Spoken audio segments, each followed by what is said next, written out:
ನಮಸ್ಕಾರ ವೀಕ್ಷಕರೇ, ಸುಶಿಕ್ಷಿತ ಸುರಕ್ಷಿಸಿ ವಿಶೇಷ ಕಾರ್ಯಕ್ರಮಕ್ಕೆ ಸ್ವಾಗತ. ನಾನು ಶ್ರೀನಾಥ್. ಇಲ್ಲಿನ ಒಂದು ಉಡುಪಿ ಅಂತಕ್ಕಂಥದ್ದು ಸುಶಿಕ್ಷಿತವಾದಂಥ ನಗರ, ಸ್ವಚ್ಛತೆಯಿಂದ ಕೂಡಿದಂಥ ನಗರ ಅಂತ ಪ್ರಶಸ್ತಿಗಳನ್ನು, ಗರಿಮೆ ಹಿರಿಮೆಗಳನ್ನು ಇಲ್ಲಿನ ಒಂದು ನಗರಾಡಳಿತ ಮತ್ತು ಜಿಲ್ಲಾಡಳಿತ ಪಡೆದು ಬೀಗಿಕೊಂಡಿತ್ತು. ಆದರೆ ಇತ್ತೀಚಿನ ಕೆಲವು ದಿನಗಳಲ್ಲಿ ನೋಡ್ತಾ ಹೋದರೆ ತ್ಯಾಜ್ಯಗಳಿಂದ ಕೂಡಿದೆ. ಅದರಲ್ಲೂ ಕೂಡ ನೀವು ಪಾಪನಾಶಿನಿ ನದಿಯ ಬಳಿ ಹೋದರೆ, ಮಟ್ಟುವಿನ ಬಳಿ ಹೋದರೆ, ಆ ಒಂದು ಆಣೆಕಟ್ಟಿನ ಬಳಿ ಹೋದರೆ ನಿಮಗೆ ಗೊತ್ತಾಗುತ್ತೆ ಅಲ್ಲಿನ ಒಂದು ತ್ಯಾಜ್ಯ ಘಟಕಗಳಾಗಿರ್ಬೋದು ಅಥವಾ ಒಂದು ನದಿಗೆ ತಂದು ಕಸವನ್ನು ವಿಲೇವಾರಿ ಮಾಡುವಂತಹ ಒಂದು ವಿಲಕ್ಷಣ ಒಂದು ದೃಶ್ಯವನ್ನು ನೋಡಿದ್ರೆ ನಿಮಗೆ ಏನೋ ಒಂಥರ ಈ ಒಂದು ಉಡುಪಿ ಸ್ವಚ್ಛತೆಯ ನಗರವಾಗಿ ಉಳಿದಿಲ್ಲ ಅಂತಕ್ಕಂಥ ಭಾವನೆಗಳು ಮೂಡುತ್ತೆ. ಈ ಕುರಿತಾದ ಒಂದು ಸ್ಟೋರಿ ಇಲ್ಲಿದೆ, ನೋಡ್ಕೊಂಡು ಬನ್ನಿ.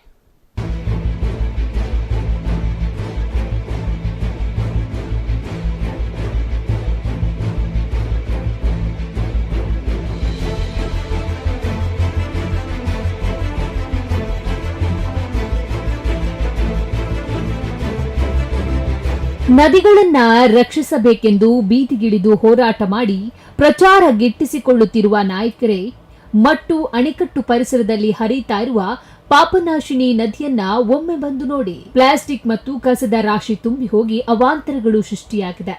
ಒಮ್ಮೆ ಈ ಕಡೆ ನಿಮ್ಮ ಕಣ್ಣು ಬಿಟ್ಟು ನೋಡಿ.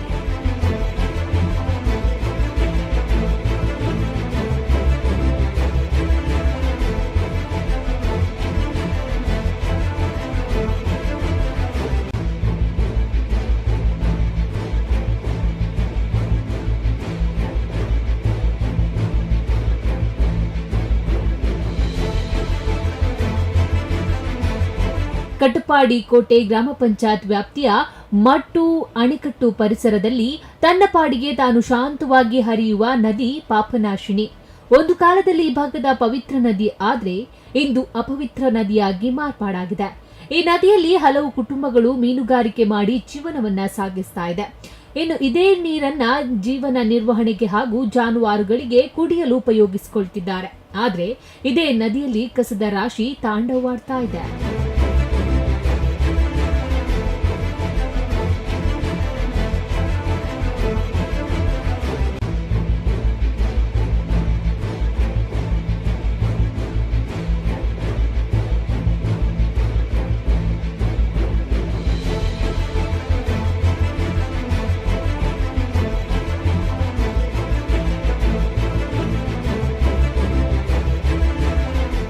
ಕೋಟೆ ಗ್ರಾಮ ಪಂಚಾಯತ್ ವ್ಯಾಪ್ತಿಯಲ್ಲಿ ಏನು ಪಾಪನಾಶಿನಿ ನದಿಯನ್ನು ಹರಿತಾ ಇದೆ, ಅದು ಇತ್ತೀಚಿನ ದಿನಗಳಲ್ಲಿ ತುಂಬಾ ಕಲುಷಿತವಾಗಿದೆ.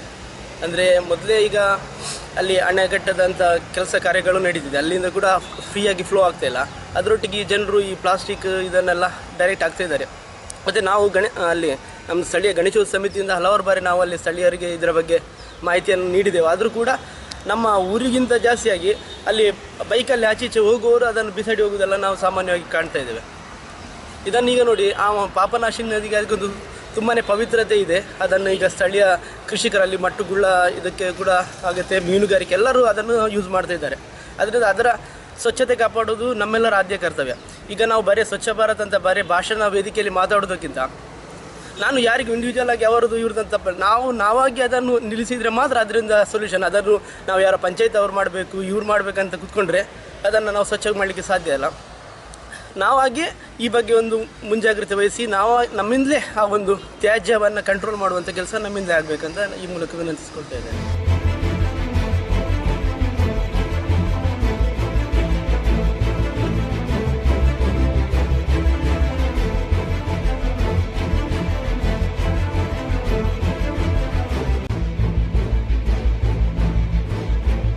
ಮಟ್ಟು ಗುಳ್ಳಕ್ಕೆ ಹೆಸರುವಾಸಿಯಾದ ಊರು. ಈ ಭಾಗದ ಕೃಷಿಕರ ಮುಖ್ಯ ಕೃಷಿ ಗುಳ್ಳವನ್ನ ಬೆಳೆಯುವುದೇ ಆಗಿದೆ. ಈ ಕೃಷಿಗೆ ಈ ಅಣೆಕಟ್ಟು ಸಾಕಷ್ಟು ಅನುಕೂಲವಾಗ್ತಾ ಇತ್ತು. ಆದ್ರೆ ಈಗ ಅಕ್ಷರಶಃ ಈ ನದಿ ದುರಂತದ ಸ್ಥಿತಿಯಲ್ಲಿದೆ. ಈ ನದಿಗೆ ಎಗ್ಗಿಲ್ಲದೆ ತ್ಯಾಜ್ಯವನ್ನ ವಿಲೇವಾರಿ ಮಾಡಿ ಕೈ ತೊಳೆದುಕೊಂಡು ಹೋಗ್ತಾ ಇದ್ದಾರೆ. ಪ್ಲಾಸ್ಟಿಕ್ ಬಾಟಲ್ಗಳು, ಮದ್ಯದ ಶಿಶಿಗಳನ್ನ, ಗೋಣಿ ಚೀಲದಲ್ಲಿ ತುಂಬಿದ ಕಸದ ರಾಶಿಗಳನ್ನ ನದಿಗೆ ಎಸೆದು ಹಿಂದೆ ತಿರುಗಿಯೂ ನೋಡದೆ ಹೋಗ್ತಾ ಇರೋದು ಕರಾವಳಿಗೆ ಬಂದಿರುವ ದುಸ್ಥಿತಿಯಾಗಿದೆ.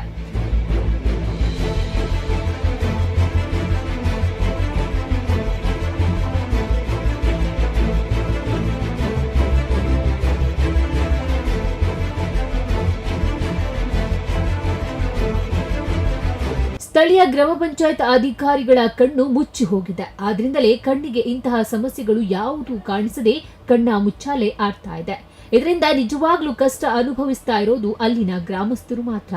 ರಾಜಾರೋಷವಾಗಿ ಕಸ ಹಾಕುವುದನ್ನ ತಪ್ಪಿಸುವಲ್ಲಿ ವಿಫಲವಾಗಿರುವುದು ಮಾತ್ರ ಅಧಿಕಾರಿಗಳು.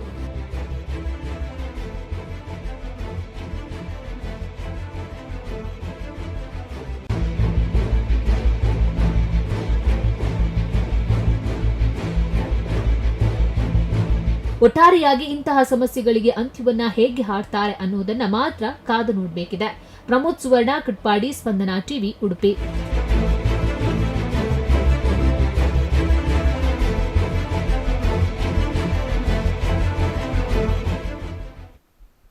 ಎಸ್ ವೀಕ್ಷಕರ, ಇದು ಪಾಪನಾಶಿನಿ ನದಿಯ ಒಂದು ದೃಶ್ಯಾವಳಿಗಳಾಗಿದೆ. ಈ ದೃಶ್ಯಾವಳಿಗಳನ್ನು ನೋಡಿದ್ರೆ ಉಡುಪಿ ಸ್ವಚ್ಛತೆಯ ನಗರಿ ಅಂತಕ್ಕಂಥದ್ದು ಎಲ್ಲೋ ಮರೆ ಮಾಚ್ತಾ ಇದೆ ಇತ್ತೀಚಿನ ದಿನಗಳಲ್ಲಿ ಅಂತ ಹೇಳ್ಬೋದು. ಎಸ್, ಈ ಒಂದು ಪಾಪನಾಶಿನಿ ನದಿಯ ಒಂದು ಪರಿಸರದ ಬಗ್ಗೆ ಮಾತನಾಡೋದಕ್ಕೆ ಅಲ್ಲಿನ ಪರಿಸರದವರಾಗಿರ್ತಕ್ಕಂಥ ಮಟ್ಟುವಿನ ಪ್ರದೇಶದವರಾಗಿರ್ತಕ್ಕಂಥ ನಮ್ಮ ಜೊತೆ ಇಬ್ಬರು ಗೆಸ್ಟ್ಗಳು ಬಂದಿದ್ದಾರೆ. ಎಸ್, ಯಶೋಧರ್ ಅವರೇ ಕಾರ್ಯಕ್ರಮಕ್ಕೆ ಸ್ವಾಗತ. ಮತ್ತು ಲಕ್ಷ್ಮಣ್ ಅವರೇ ಕಾರ್ಯಕ್ರಮಕ್ಕೆ ಸ್ವಾಗತ. ಎಸ್, ಒಂದು ಸ್ವಚ್ಛತೆಯ ನಗರಿ ಅಂತ ಉಡುಪಿ ಪ್ರತಿಬಿಂಬಿತವಾಗಿತ್ತು ಮತ್ತು ಅದು ಅಲ್ಲದೆ ಸ್ವಚ್ಛತೆಯ ಅಭಿಯಾನವನ್ನು ಮೋದಿಯವರು ಮಾಡಿದರು. ನಂತರದ ದಿನಗಳಲ್ಲಿ ಸ್ವಚ್ಛತೆಗೆ ಬೆಲೆ ಕೊಡಬೇಕಾಗಿತ್ತು, ಆದರೆ ಸ್ವಚ್ಛತೆಗೆ ಎಲ್ಲೋ ಒಂದು ಕಡೆ ಬೆಲೆ ಇಲ್ಲ. ಇತ್ತೀಚಿನ ದಿನಗಳಲ್ಲಿ ನೋಡ್ತಾ ಹೋದರೆ ಇತ್ತೀಚಿನ ಯುವ ಪೀಳಿಗೆಯೇ ಪ್ಲಾಸ್ಟಿಕ್ ಬಾಟಲ್ಗಳನ್ನು ಹಾಕುವಂಥ ದೃಶ್ಯಾವಳಿಗಳನ್ನು ನೀವು ನೋಡಿರ್ಬೋದು. ಎಸ್, ಈ ಕುರಿತಾಗಿ ಹೇಳೋದಾದರೆ ಇಲ್ಲಿನ ಒಂದು ಪಾಪನಾಶಿನಿ ನದಿ ಪವಿತ್ರವಾದ ನದಿ ಅಂತ ಹಲವಾರು ವರ್ಷಗಳಿಂದ ಪ್ರತಿಬಿಂಬಿತವಾಗಿತ್ತು. ಆದರೆ ಇತ್ತೀಚಿನ ದಿನಗಳಲ್ಲಿ ಅಪವಿತ್ರವಾಗ್ತಾ ಇದೆ. ಇದಕ್ಕೆ ಮೂಲ ಕಾರಣಗಳೇನು? ಇದಕ್ಕೆ ಮೂಲ ಕಾರಣ ನಮ್ಮ ಜನರಲ್ಲಿ ಅರಿವು ಕಡಿಮೆ ಆಗಿದೆ. ಮುಂಚಿನ ಕಾಲದಲ್ಲಿ ಅವರವರ ಜಾಗದಲ್ಲಿ ಅವರವರ ತೋಟದಲ್ಲಿ ಅವರವರ ಕಸವನ್ನು ವಿಲೇವಾರಿ ಮಾಡ್ತಿದ್ದರು. ಆದರೆ ಇವಾಗ ಜಾಗದ ಕೊರತೆಯು ಜಾಸ್ತಿ ಆಗಿದೆ. ಇವಾಗ ಸೆನ್ಸ್ 3 ಸೆನ್ಸ್ 5 ಸೆನ್ಸಲ್ಲಿ ಅವರ ಒಂದು ತಾಪತ್ರಯ ಕೂಡ ಅದು ವಿಲೇವಾರಿ ಮಾಡುವಂಥದ್ದು. ಅಲ್ಲದೆ ಜನರ ಒಂದು ಇಚ್ಛಾಶಕ್ತಿ ಕೂಡ ಕಡಿಮೆ ಆಗಿದೆ ಅಂತ ಕಾಣ್ತದೆ. ಹೋಗುವಾಗ ಬೈಕಲ್ಲಿ ಹೋಗುವಾಗ ಬಿಸಾಡಿ ಹೋಗುವಂಥದ್ದು ಮುಂಚೆ ಈ ಥರ ಇರಲಿಲ್ಲ. ನಾವು ನೋಡೋದಂದರೆ ಇದೇ ಇತ್ತೀಚೆಗೆ ಒಂದು 4-5 ವರ್ಷದ ಈ ಒಂದು ಅನುಭವದಲ್ಲಿ ಮಾತಾಡುವಂಥದ್ದು. ಈ ಜಾಸ್ತಿಯಾಗಿ ಯುವಕರೇ ಇದಕ್ಕೆ ಒಂದು ಸ್ಪಂದನೆಯನ್ನು ಕೊಡ್ತಿಲ್ಲ. ಇವಾಗ ನಮ್ಮ ಸ್ವಚ್ಛ ಭಾರತ ಇದು ನಾವು ಎಲ್ಲವನ್ನು ಅದು ಸ್ವಾಗತಿಸ್ತೇವೆ. ಆದರೆ ಅದನ್ನು ಒಂದು ಕಾರ್ಯರೂಪಕ್ಕೆ ತರಲಿಕ್ಕೆ ಈ ಜನರೇ ಅದಕ್ಕೆ ಒಂದು ಇಚ್ಛಾಶಕ್ತಿಯನ್ನು ಹೊಂದಬೇಕು ವಿನಃ ಬೇರೆ ಯಾರು ಅದನ್ನು ಅಧಿಕಾರಿ ನಮ್ಮ ಇದರಿಂದ ಮಾಡಿ ಅದನ್ನು ತಡೆಯುವಂಥದ್ದು ಆಗೋದಿಲ್ಲ. ಇವಾಗ ಈ ನಮ್ಮ ಮುಂಚೆ ನಾನು ತಿಳಿದ ಮಟ್ಟಿಗೆ ಈ ಮಟ್ಟು ಪ್ರದೇಶದಲ್ಲಿ ಯಾರು ಕೂಡ ಹಾಗೆ ಕಸ ಬಿಸಾಡ್ತಿರಲಿಲ್ಲ. ಇವಾಗ ಬಿಸಾಡ್ತಾರೆ. ಇವಾಗ ಅದಕ್ಕಾಗಿ ನಾವು ಒಂದು ನಮ್ಮ ಈ ಮಟ್ಟು ಗಣೇಶೋತ್ಸವ ಸಮಿತಿ ಇಲ್ಲಿ ಒಂದು ಪರಿಸರದಲ್ಲಿ ನಾವೊಂದು CC ಕ್ಯಾಮರಾವನ್ನು ಕೂಡ ಅಳವಡಿಸಿದ್ದೇವೆ. ಇವಾಗ CC ಕ್ಯಾಮರಾದಲ್ಲಿ ಇದರ ಬಗ್ಗೆ ಅದರ ಒಂದು ಯಾರು ಬಿಸಾಡ್ತಾರೆ, ಯಾರು ಇದನ್ನು ಇದು ಮಾಡ್ತಾರೆ ಅಂತ ಒಂದು ಕಂಡು ಹುಡುಕುವಂಥ ಪ್ರಯತ್ನವನ್ನು ಪೊಲೀಸ್ ಇಲಾಖೆ ಮತ್ತು ಈ ಕೋಟೆ ಗ್ರಾಮ ಪಂಚಾಯತ್ ಅಧಿಕಾರಿಗಳು ಇದನ್ನು ಮಾಡಿದರೆ ಒಬ್ಬರಿಬ್ಬರನ್ನು ಹಿಡಿದು ಇದನ್ನು ಒಂದು ಅವರಿಗೆ ದಂಡನೆ ವಿಧಿಸಿದರೆ ಇಂಥ ಒಂದು ಕಡಿಮೆ ಆಗ್ಬೋದು ಅಂತೇಳಿ ನನಗೆ ಅನಿಸ್ತದೆ. ಇನ್ನು ಸಾಂಕ್ರಾಮಿಕ ರೋಗಗಳ ವಿಚಾರಕ್ಕೆ ಬಂದರೆ ಅಲ್ಲಿನ ಒಂದು ಪರಿಸರ, ಒಂದು ನದಿ ಹಾಳಾಗ್ತಾ ಇರುವಂಥದ್ದು, ಇದರಿಂದ ಸೊಳ್ಳೆಗಳಾಗಿರ್ಬೋದು ಮುಂತಾದ ಸಾಂಕ್ರಾಮಿಕ ರೋಗಗಳು ಉಲ್ಬಣ ಆಗ್ತಾ ಇರತಕ್ಕಂಥ ಸಂಭವಗಳು ಜಾಸ್ತಿ ಇದೆ. ಇದ್ರ ಬಗ್ಗೆ ನೀವೇನು ಹೇಳ್ತೀರಿ? ಸಾಂಕ್ರಾಮಿಕ ರೋಗ ಅಂದರೆ ಈ ಬಗ್ಗೆ ನಾವು ನಮ್ಮದೊಂದು ಅಲ್ಲಿ ಕುದುರು ಪ್ರದೇಶ. ಮುಂಚೆ ನಾವು ಅಲ್ಲಿ ದಾಟಿಕೊಂಡು ಹೋಗಬೇಕು. ದಾಟಿಕೊಂಡು ಹೋಗುವಾಗ ನಮಗೆ ಈ ಮೈಯೆಲ್ಲ ತುರಿಸಲಿಕ್ಕೆ ಶುರುವಾಗ್ತದೆ. ಇವಾಗಲೂ ಕೂಡ ನೀರು ಮುಂಚಿನ ಅಷ್ಟು ಇದಿಲ್ಲ, ಕ್ಲೀನ್ ಇಲ್ಲ. ಅದಕ್ಕೊಂದು ಕಾರಣ ಅಂದರೆ ನಮ್ಮ ಈ ಫಿಶ್ ಮಿಲ್ನ ನೀರನ್ನು ತ್ಯಾಜ್ಯ ನೀರನ್ನು ಬಿಡುವಂಥದ್ದು. ಇದರಿಂದ ಮೀನಿನ ಸಂತತಿ ಕೂಡ ಅಲ್ಲಿ ನಾಶ ಆಗ್ತಾ ಉಂಟು. ಮೀನು, ಏಡಿ ಎಲ್ಲ ಅದು ಜೀವ ರಕ್ಷಣೆಗಾಗಿ ಮೇಲೆ ಬರುವಂಥದ್ದು ಈ ದೃಶ್ಯ ನಮಗೆ ಯಾವಾಗಲೂ ಕಾಣಸಿಗ್ತದೆ ಈ ಅಣೆಕಟ್ಟಲ್ಲಿ. ಅಲ್ಲದೆ ಈ ಫಿಶ್ ಮಿಲ್ಲ ಈ ನೀರು ಬಿಡೋದ್ರಿಂದ, ಅಲ್ಲದೆ ಈ ಘನತ್ಯಾಜ್ಯ ಬಿಡೋದ್ರಿಂದ ಮೀನಿನ ಸಂತತಿ ಒಂದು ಅಲ್ಲದೆ ನಮ್ಮ ಅಲ್ಲಿ ಫುಲ್ಲು ಈ ಕಸದ ರಾಕ್ಷಿ, ಈ ಬಾಟ್ಲಿ ಚೂರು, ಈ ಕೋಳಿಯ ತ್ಯಾಜ್ಯವನ್ನು ಬಿಸಾಡುವಂಥದ್ದು, ಇದು ಎಲ್ಲ ನೀರಿನ ವಾಸನೆ ಸ್ಟಾರ್ಟ್ ಆಗ್ತದೆ. ಎಲ್ಲ ಕೋಳಿ ತ್ಯಾಜ್ಯವನ್ನು ಇವಾಗ ನಮ್ಮ ಕಾಪು ಪುರಸಭೆ ವ್ಯಾಪ್ತಿಯಲ್ಲಿ ಅದಕ್ಕಾಗಿ ಒಂದು ತ್ಯಾಜ್ಯ ವಿಲೇವಾರಿಯನ್ನು ಮಾಡ್ತಾರೆ. ಅದು ಗೊಬ್ಬರ ಮಾಡುವಂಥ ಇದೊಂದು ಮಾಡ್ತಿದ್ದಾರೆ. ಆ ರೀತಿ ಎಲ್ಲ ಕೋಳಿ ತ್ಯಾಜ್ಯವನ್ನು ಅಲ್ಲದೆ ಮೀನು ತ್ಯಾಜ್ಯವನ್ನು ಈ ನದಿಗೆ ಬಿಸಾಡದೆ ಅದನ್ನು ಗೊಬ್ಬರಕ್ಕೆ ಯೂಸ್ ಮಾಡಿದರೆ ಒಳ್ಳೆಯ ಒಂದು ಪ್ರಯೋಜನ ರೈತರಿಗೂ ಆಗ್ತದೆ. ನಾವು ಕೂಡ ಅಲ್ಲಿ ಪಂಚಾಯತ್ ಸದಸ್ಯರಾಗಿದ್ದೆ, ಕೋಟೆ ಪಂಚಾಯತಲ್ಲಿ. ಆವಾಗ ನಮ್ಮ ಆ ಅವಧಿಯಲ್ಲಿ ನಮ್ಮ ಒಂದು ಮಾಡಿದ್ವಿ ಒಂದು ಯೋಜನೆ, ನನ್ನ ಮನೆ ನನ್ನ ಗ್ರಾಮ ಅಂತೇಳಿ. ಆ ಕಾಲದಲ್ಲಿ ನಾವು ಎಲ್ಲ 100-200 ಮನೆಯದ್ದು ಎಲ್ಲ ಮನೆಗೆ ಹೋಗಿ ಅಲ್ಲಿ ಒಂದೊಂದು ಬುಟ್ಟಿ ಇಟ್ಟು 2-3 ಬುಟ್ಟಿ ಇಟ್ಟು, ಅಂದರೆ ಕಲರ್ ಕಸ ವಿಂಗಡಣೆ ಮಾಡಿ, ತ್ಯಾಜ್ಯ, ಘನತ್ಯಾಜ್ಯ, ಇದು ದ್ರವ ತ್ಯಾಜ್ಯ, ಹೀಗೆ ಅದನ್ನು ನಾವು ತಂದು ಗೊಬ್ಬರ ಮಾಡಿ ಅದನ್ನು ವಿಂಗಡಣೆ ಮಾಡಿ ಒಳ್ಳೆಯ ರೀತಿ ವಿಂಗಡಣೆ ಮಾಡ್ತಿದ್ವಿ. ಆದರೆ ಇವಾಗ ಆ ಒಂದು ಪ್ರಮೇಯ ಕಡಿಮೆ ಆಗಿದೆ. ಇಲ್ಲ ಮನೆಯವರಿಗೆ ಕೂಡ ಆ ಪರಿಸರದವರಿಗೆ ಕಸ ಇಳುವರಿ ಮಾಡುವಂಥ ಒಂದು ಕೂಡ ಚಾನ್ಸ್ ಕಮ್ಮಿ ಆಗಿದೆ. ಅದು ಒಂದು ಈ ಥರ ಆಗಲಿಕ್ಕೂ ಕಾರಣವೂ ಇರ್ಬೋದು. ಹೌದು. ಎಸ್, ಈ ಯಶೋಧರವರೇ, ನಿಮಗೆ ಕೇಳ್ತೇನೆ, ನಗರಾಡಳಿತ ಮತ್ತು ಜಿಲ್ಲಾಡಳಿತಗಳು ಈ ಯಾವುದೇ ಸಮಸ್ಯೆಗಳಿಗೂ ತಲೆ ಹಾಕ್ತಾ ಇಲ್ವಾ? ಯಾವುದು ಸಮಸ್ಯೆಗೆ ತಲೆ ಹಾಕೋದಿಲ್ಲ. ಯಾಕೆಂದರೆ ಅಲ್ಲಿ ಎಲ್ಲ ಬೈಕಲ್ಲಿ ಹೋಗುವಾಗ ಆಚೆ ಈಚೆ ಹೋಗುವಾಗ ಬಿಸಾಡಿ ಹೋಗೋದು, ಮತ್ತು ಅವರು ಕಸ ಸಂಗ್ರಹಿಸಿ ತಗೊಂಡು ಹೋಗಲಿಕ್ಕೆ ಅವರಿಗೆ ಕೂಡ ಜಾಗ ಇಲ್ಲ, ಪಂಚಾಯತಿ ಅವರಿಗೆ ಕೂಡ. ಮುಂಚೆ ಲಕ್ಷ್ಮಣ ಇರುವಾಗ ಸಂಗ್ರಹ ಮಾಡಿ ಒಂದು ಟಾಂಕಿ ಮಾಡಿ ಅದರಲ್ಲಿ ಹಾಕಿ ಅದನ್ನು ಗದ್ದೆಗೆ ಹಾಕ್ತಿದ್ರು ಅವರು ಮುಂಚೆ. ಈಗ ಅದು ಜಾಗ ಇಲ್ಲ ಅವರಿಗೆ ಪಂಚಾಯತಿಯಲ್ಲಿ. ಒಂದನೇದಾಗಿ ಅವ್ರು ಯಾವುದು ಇದಕ್ಕೆ ತಲೆ ಹಾಕೋದಿಲ್ಲ ಒಂದು. ಆಮೇಲೆ ಪಿಸ್ಮಿಲ್ನದು ಕೂಡ ನೀರು ಬಿಟ್ಟು ತುಂಬ ಸ್ಮೆಲ್ ಬರ್ತಾ ಇರ್ತದೆ. ತುಂಬ ಅಂದರೆ ಅಲ್ಲಿ ಬದಿಯಲ್ಲಿ ಕುತ್ಕೊಳ್ಳಿಕ್ಕೆ ಆಗೋದಿಲ್ಲ ನಮಗೆ. ನಮ್ಮ ನದಿ ಬದಿಯಲ್ಲೇ ಮನೆ ಕೂಡ, ನಮ್ಮದು ಕೂಡ. ಸ್ವಲ್ಪ ಕೂಡ ಕುತ್ಕೊಳ್ಳಿಕ್ಕೆ ಆಗೋದಿಲ್ಲ, ಅಂದರೆ ಅಷ್ಟು ಸ್ಮೆಲ್ ಬರ್ತದೆ ಸಾಯಂಕಾಲ ಹೊತ್ತಿಗೆ ಒಂದಾಗಿ. ಮತ್ತು ಈಗ ಸೊಳ್ಳೆ ತುಂಬ ಜಾಸ್ತಿ ಆಗಿದೆ ನದಿ ಬದಿಯಲ್ಲಿ, ತುಂಬ ಅಂದರೆ ಅಲ್ಲಿ ಕುತ್ಕೊಳ್ಳಿಕ್ಕೆ ಆಗೋದಿಲ್ಲ. ಮುಂಚೆ ನಾವೆಲ್ಲ ಫಿಶಿಂಗ್ ಮಾಡ್ತಿದ್ವಿ ಚಿಕ್ಕವರಿರುವಾಗ. ಈಗ ಆವಾಗ ತುಂಬ ಕ್ಲೀನ್ ಇತ್ತು ನದಿ ಬದಿ, ನಾವು ಸ್ನಾನ ಮಾಡೋದು ಎಲ್ಲ ಮಾಡ್ತಿದ್ವಿ. ಈಗ ನದಿಯಲ್ಲಿ ಸ್ನಾನ ಮಾಡಲಿಕ್ಕೆ ಕೂಡ ಆಗೋದಿಲ್ಲ, ಮೇಯೆಲ್ಲ ತುರಿ ಇದಾಗ್ತದೆ. ಅಲ್ಲ, ಅದನ್ನು ಒಂದು ಪಾಪನಾಶಿನಿ ನದಿ ಅಂತಕ್ಕಂದ್ರೆ ಅದು ಕೃಷಿಗೆ ಬಳಸ್ತಾ ಇರ್ತಕ್ಕಂಥ ನದಿ ಅಂತ ಹೇಳ್ಬೋದು. ಅಲ್ಲಿ ಕೃಷಿಗೆ ಇತ್ತೀಚಿನ ದಿನಗಳಲ್ಲಿ ಅದರಿಂದ ಪ್ರಾಬ್ಲಮ್ಗಳಾಗಿರ್ಬೋದಲ್ಲ, ಈ ಒಂದು ತ್ಯಾಜ್ಯಗಳನ್ನು ಹಾಕಿರೋದ್ರಿಂದ ಆ ಒಂದು ಪ್ರಾಬ್ಲಮ್ಗಳೇನು? ಇವಾಗ ನೀರು ಬಿಡಲಿಕ್ಕೆ ಆಗೋದಿಲ್ಲ ನಮಗೆ ಗದ್ದೆಗೆ. ಒಂದು ಅದು ಉಪ್ಪು ನೀರು ಕೂಡ ಉಂಟು, ಆದರೂ ಕೂಡ ಮುಂಚೆ ಅವರು ಬಿಡ್ತಿದ್ರು, ಅದೇ ನೀರು ಯೂಸ್ ಮಾಡ್ತಿದ್ರು. ಈಗ ಅದು ಹೋಗ್ಲಿಕ್ಕೆ ಆಗೋದಿಲ್ಲ ನಮಗೆ, ನದಿಗೆ ಹೋಗ್ಲಿಕ್ಕೆ ಆಗೋದಿಲ್ಲ, ಹಾಗೆ ಆಗಿದೆ ಈಗ ನದಿ. ಅದನ್ನ ತಡೆಗಂದ್ರೆ ಯುವ ಪೀಳಿಗೆಯೇ ಇತ್ತೀಚಿನ ದಿನಗಳಲ್ಲಿ ಸ್ವಚ್ಛತಾ ಅಭಿಯಾನವನ್ನ ಮರೆತು ಒಂದು ಪಾಪನಾಶಿನಿ ನದಿಗೆ ಒಂದು ತ್ಯಾಜ್ಯ ವಸ್ತುಗಳನ್ನ ತಂದು ಹಾಕ್ತಾ ಇರ್ತಕ್ಕಂಥದ್ದು.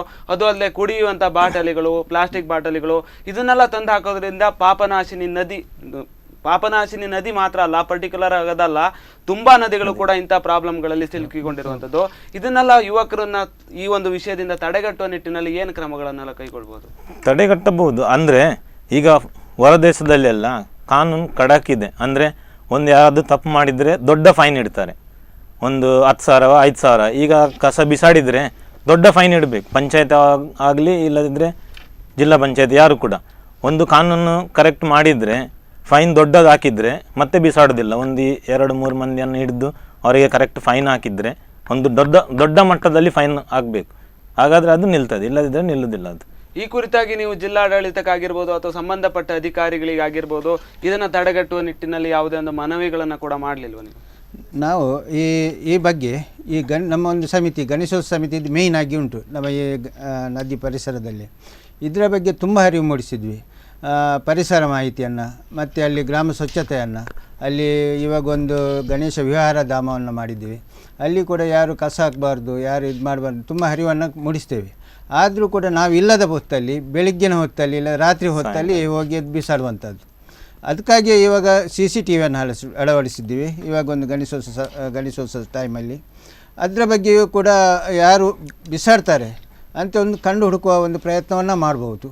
ಇಷ್ಟುವರೆಗೆ ಮಾಡಲಿಲ್ಲ ಅದರ ಬಗ್ಗೆ. ಅಲ್ಲದೆ ನಮ್ಮ ಈ ಮಟ್ಟು ಪರಿಸರದಲ್ಲೆಲ್ಲ ಎಲ್ಲ ಈ ಸೇತುವೆಗಳಲ್ಲಿ ಹೋಗುವಾಗ ಬಿಸಾಡುವಂಥದ್ದು ನಮ್ಮ ಕಣ್ಣೆದುರಿಗೆ ನಡೀತದೆ. ಇಂಥವನ್ನು ನಾವು ಹೇಳ್ತೇವೆ ಗಂಗಾ ನದಿ ಇದಾಗ್ತದೆ, ಅದಾಗ್ತದೆ. ನಾವು ನಮ್ಮ ನದಿಯನ್ನೇ ನಾವು ಕಲುಷಿತಗೊಳಿಸ್ತೇವೆ.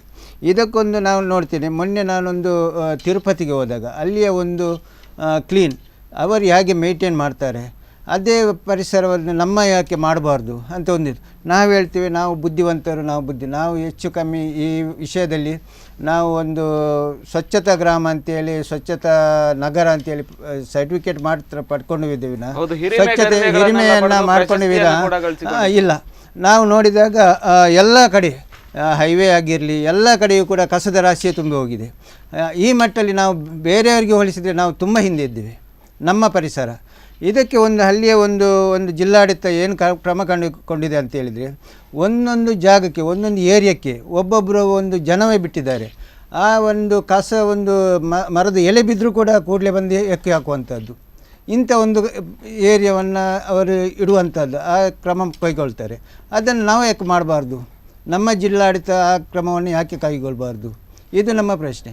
ಅಲ್ಲದೆ ಎಲ್ಲ ನಮ್ಮ ಪರಿಸರವನ್ನು ನಾವು ಸ್ವಚ್ಛ ಇಟ್ಕೊಳ್ಬೇಕು, ಅಲ್ಲದೆ ಬೇರೆಯವರನ್ನ ಪರಿಸರವನ್ನು ಬೇರೆ ಅವರವರೇ ತನ್ನಷ್ಟಿಗೆ ಸ್ವಚ್ಛ ಮಾಡ್ತಾರೆ. ನಾವು ಹೋದಾಗೆ ಮೊನ್ನೆ ಯಾತ್ರೆಗೆ ಹೋದಾಗ ಅಲ್ಲಿ ನಮಗೊಂದು ಕಸ ಹಾಕಲಿಕ್ಕೂ ಕೂಡ ನಮಗೆ ಆಗೋದಿಲ್ಲ. ಅಂದರೆ ಅಷ್ಟು ಸ್ವಚ್ಛತೆ ಇರ್ತದೆ, ಕ್ಲೀನ್ ಇರ್ತದೆ. ಕಸ ಇದ್ದರೆ ಕಸ ಹಾಕ್ತಾರೆ, ಕಸ ಇಲ್ಲದಿದ್ದರೆ ಅಲ್ಲಿ ಕಸ ಹಾಕುವಂತ ಬರೋದಿಲ್ಲ. ಇದನ್ನು ನಾವು ಜಿಲ್ಲಾಡಳಿತ ಮತ್ತು ಇದೆಲ್ಲ ನಾವು ಅದಕ್ಕೊಂದು ಕ್ರಮ ಕೈಗೊಂಡು ಅದಕ್ಕೊಂದು ಅರಿವು ಮೂಡಿಸಬೇಕು. ಫಸ್ಟಿಗೆ ಒಂದು ಆ ಏರಿಯಾವನ್ನು ಕ್ಲೀನ್ ಇಟ್ಕೊಂಡ್ರೆ ಆ ಏರಿಯಾಕ್ಕೆ ಒಂದು ಮತ್ತೆ ಬರುವುದಿಲ್ಲ. ಒಂದು ವಾರದ ಮಟ್ಟಿಗೆ ಅದನ್ನು ತಡೆದರೆ ಮತ್ತೆ ಹಾಕುವಂಥದ್ದು ಕಡಿಮೆ ಆಗ್ಬೋದು. ಬಹುಶಃ ಅಲ್ಲಿನ ಎಲ್ಲಾ ತ್ಯಾಜ್ಯಗಳನ್ನ ತಂದು ಇಲ್ಲಿನ ಒಂದು ಪಾಪನಾಶಿ ನದಿಗೆ ತಂದು ಹಾಕ್ತಾರ ಅಂತಕ್ಕಂಥ ಒಂದು ಪ್ರಶ್ನೆಗಳು ಉದ್ಭವ ಆಗ್ತಾ ಇರ್ತಕ್ಕಂಥದ್ದು. ಹೌದು. ಎಸ್, ಹಾಗಾದ್ರೆ ಮುಂದಿನ ದಿನಗಳಲ್ಲಿ ಏನಾಗ್ಬೋದು ಅಂದ್ರೆ ಪಾಪನಾಶಿನಿ ನದಿ ಇದನ್ನ ತಡೆಗಟ್ಟುವಂತ ಪ್ರಯತ್ನವನ್ನ ಮಾಡದೇ ಇದ್ರೆ ಮುಂದಿನ ದಿನಗಳಲ್ಲಿ ಏನಾಗ್ಬೋದು ಪಾಪನಾಶಿನಿ ನದಿ? ಮುಂದಿನ ದಿನಗಳಂತ ಹೇಳಿದರೆ ನಾವು ಮೊನ್ನೆ ನೋಡಿದೆ, ಮೊನ್ನೆ ನೆರೆ ಬಂದ ಸಂದರ್ಭದಲ್ಲಿ ಎಲ್ಲ ನಮ್ಮ ಈ ಡ್ಯಾಮ್ ಅದು ಮುಚ್ಚಿ ಹೋಗಿದೆ. ಈ ಮರದ ತುಂಡು ಮತ್ತು ಎಲ್ಲ ಈ ಬಾಟ್ಲಿ ಎಲ್ಲ ಇದು ನಮ್ಮ ಚೀಲ ಗೋಣಿ ಚೀಲಗಳದ್ದೇ ರಾಶಿ ಅದೇ ಮುಚ್ಚಿ ಹೋಗಿ ನೀರಲ್ಲಿ ಬ್ಲಾಕ್ ಆಗಿತ್ತು ಮೊನ್ನೆ. ಅಲ್ಲದೆ ಈ ನಾಯಿಗಳೆಲ್ಲ ಈ ಕೋಳಿ ಬಿಸಾಡಿದ್ದು ಅದನ್ನೆಲ್ಲ ಎಳೆದು ತಂಡ ಹಾಕುವಂಥದ್ದು, ವಾಸನೆ ಬರುವಂಥದ್ದು, ನೀರಿಗೆ ಹಾಕುವಂಥದ್ದು, ಕುಡಿಯುವ ನೀರಿಗೆ, ಈ ಥರ ಎಲ್ಲ ಇದು ರೋಗ ಬರುವಂಥ ಚಾನ್ಸು ಕೂಡ ಜಾಸ್ತಿ. ನಮ್ಮ ಈ ಏರಿಯಾದಲ್ಲಿ ಇವಾಗ ಕ್ಲೋರಿನ್ನ ಅಂಶ ಜಾಸ್ತಿ ಆಗಿದೆ. ಕ್ಲೋರಿನ್ ಅಂಶ ಜಾಸ್ತಿ ಆಗಲಿಕ್ಕೂ ಒಂದು ಕಾರಣ ಈ ನೀರಿನ ಮಟ್ಟ ಇದಾಗಿದೆ, ಕ್ಲೋರಿನ್ ಯುಕ್ತವಾಗಿದೆ ನಾವು ನೀರಿನ ಇದನ್ನು ಮಾಡಿದಾಗ. ಆದ್ದರಿಂದಾಗಿ ಆ ಪರಿಸರದವರಿಗೆ ಈ ಗಂಟು ನೋವು ಇದು ಎಲ್ಲ ರೋಗ ಬರುವುದಕ್ಕೂ ಕೂಡ ಇದು ಕಾರಣವಾಗಿದೆ ಅಂತ ಹೇಳ್ಬೋದು. ಎಸ್, ಇತ್ತೀಚಿನ ಒಂದು ಯುವ ಪೀಳಿಗೆಗೆ ಇಂಥ ಒಂದು ತ್ಯಾಜ್ಯ ವಿಲೇವಾರಿಯ ಒಂದು ಕೆಲಸವನ್ನ ಅಥವಾ ಜವಾಬ್ದಾರಿಯನ್ನ ವಹಿಸ್ಕೊಳ್ದೇ ಇದ್ರೆ ಅವರೇ ಕೂಡ ಇಂಥ ಒಂದು ವ್ಯವಸ್ಥೆಗೆ ಒಳಗಾದ್ರೆ ಮುಂದಿನ ದಿನಗಳಲ್ಲಿ ಏನಾಗುತ್ತೆ, ಇಲ್ಲಿನ ಒಂದು ಪರಿಸರ ಏನಾಗುತ್ತೆ ಅಂತಕ್ಕಂಥ ಪ್ರಶ್ನೆಗಳು ಮೂಡ್ತಾ ಹೋಗುತ್ತೆ. ಎಸ್, ಈ ಒಂದು ಪಾಪನಾಶಿನಿ ನದಿಯ ಒಂದು ಸ್ವಚ್ಛತೆಯ ಬಗ್ಗೆ ಅಥವಾ ಅಲ್ಲಿ ಆಗಿರ್ತಕ್ಕಂಥ ಒಂದು ಅವ್ಯವಸ್ಥೆಯ ಬಗ್ಗೆ ಮಾತನಾಡೋದಕ್ಕೆ ಇನ್ನೂ ತುಂಬ ಇದೆ. ಅದಕ್ಕೂ ಮುನ್ನ ಸುರಕ್ಷಿಸಿ ಕಾರ್ಯಕ್ರಮದಲ್ಲಿ ಚಿಕ್ಕದೊಂದು ವಿರಾಮ.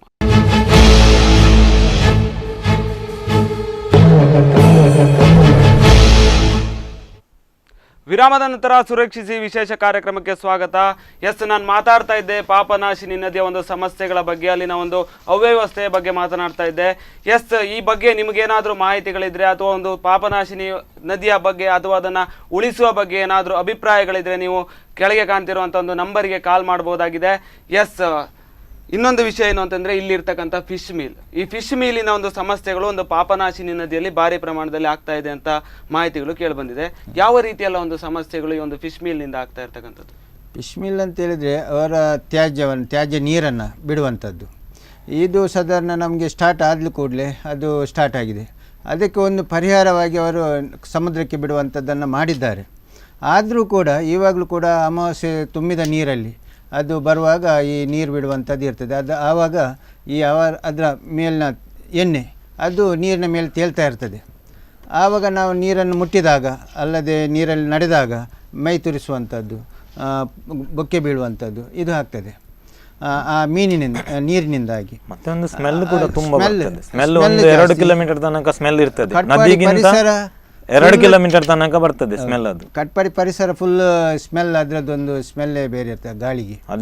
ಕಟ್ಪಾಡಿ ಅಂತಕ್ಕಂಥದ್ದು ಇತ್ತೀಚೆಗೆ ಅಭಿವೃದ್ಧಿ ಹೊಂದುತ್ತಾ ಇರ್ತಕ್ಕಂಥ ಒಂದು ನಗರವಾಗಿ ಮಾರ್ಪಾಟಾಗಿದೆ. ಆದ್ರೂ ಕೂಡ ಇಂಥ ಸಮಸ್ಯೆಗಳು ಎದುರಾಗ್ತಾ ಇರೋದ್ರಿಂದ ಎಲ್ಲೊಂದ್ ಕಡೆ ಅಭಿವೃದ್ಧಿಯ ಕಡೆ ಗಮನ ಹರಿಸುವುದಿಲ್ಲ.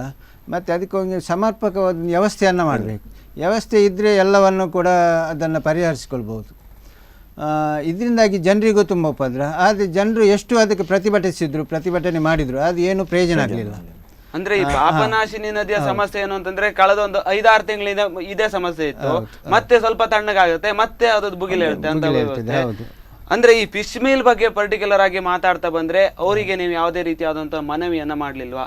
ಅಂದ್ರೆ ಆ ನೀರನ್ನ ಬಿಡಬೇಡಿ ಅಂತ ಮನವಿಯನ್ನ ಮಾಡಿದ್ದಾರೆ, ವ್ಯವಸ್ಥೆಯನ್ನು ಕೂಡ ಮಾಡಿದ್ದಾರೆ. ಆದ್ರೂ ಕೂಡ ಅದೊಂದು ಸಮರ್ಪಕವಾಗಿ ಇಲ್ಲದೆ ನೀರಲ್ಲಿ ಇವಾಗ್ಲೂ ಕೂಡ ತಿಂಗಳಲ್ಲಿ ಒಂದು 10 ದಿವಸ ಆದ್ರೂ ಬಿಡ್ತಾರೆ ಅವರು. ಮತ್ತೆ ಸ್ಮೆಲ್ ಗಾಳಿಗೆ ಗೊತ್ತಾಗ್ತದೆ ಇವತ್ತು ನೀರು ಬಂದಿದೆ ಅಂತ. ನೀರು ಬಂದಿದೆ ಮತ್ತೆ ಅದರ ಹೊಗೆ ಸ್ಮೆಲ್ ಅಲ್ಲಿ ಕಟ್ಪಾಡಿ ಪರಿಸರ ಫುಲ್ ಬರ್ತದೆ. ಅಂದ್ರೆ ಅವರಿಗೆ ಆ ಫಿಶ್ ಮೀಲ್ನವರಿಗೆ ಇಲ್ಲಿ ಬಿಡೋದನ್ನ ಬಿಟ್ಟು ಬೇರೆ ಎಲ್ಲಿ ಆ ಒಂದು ವ್ಯವಸ್ಥೆಯನ್ನು ಮಾಡ್ಬೋದು? ಅದಕ್ಕಾಗಿ ಅವರು ಸಮುದ್ರಕ್ಕೆ ಬಿಡುವ ವ್ಯವಸ್ಥೆಯನ್ನು ಮಾಡಿದ್ದಾರೆ, ಆದರೂ ಅದು ಸಮರ್ಪಕವಾಗಿಲ್ಲ ಅಂತೇಳಿ ನಮ್ಮ ಭಾವನೆ. ಹೌದು, ಅವರಿಗೆ ಮತ್ತೆ ಈ ಒಂದು ವಿಷಯಕ್ಕೆ ಸಂಬಂಧಪಟ್ಟಂತೆ ಜನಪ್ರತಿನಿಧಿಗಳು ಯಾರು ಕೂಡ ಭೇಟಿ ನೀಡಿ ಈ ಒಂದು ನಿಮ್ಮ ಸಮಸ್ಯೆಗಳನ್ನು ಯಾರು ಕೂಲಂಕುಷವಾಗಿ ಬಗೆಹರಿಸುವಂತ ಪ್ರಯತ್ನವನ್ನ ಮಾಡ್ಲಿಲ್ವಾ?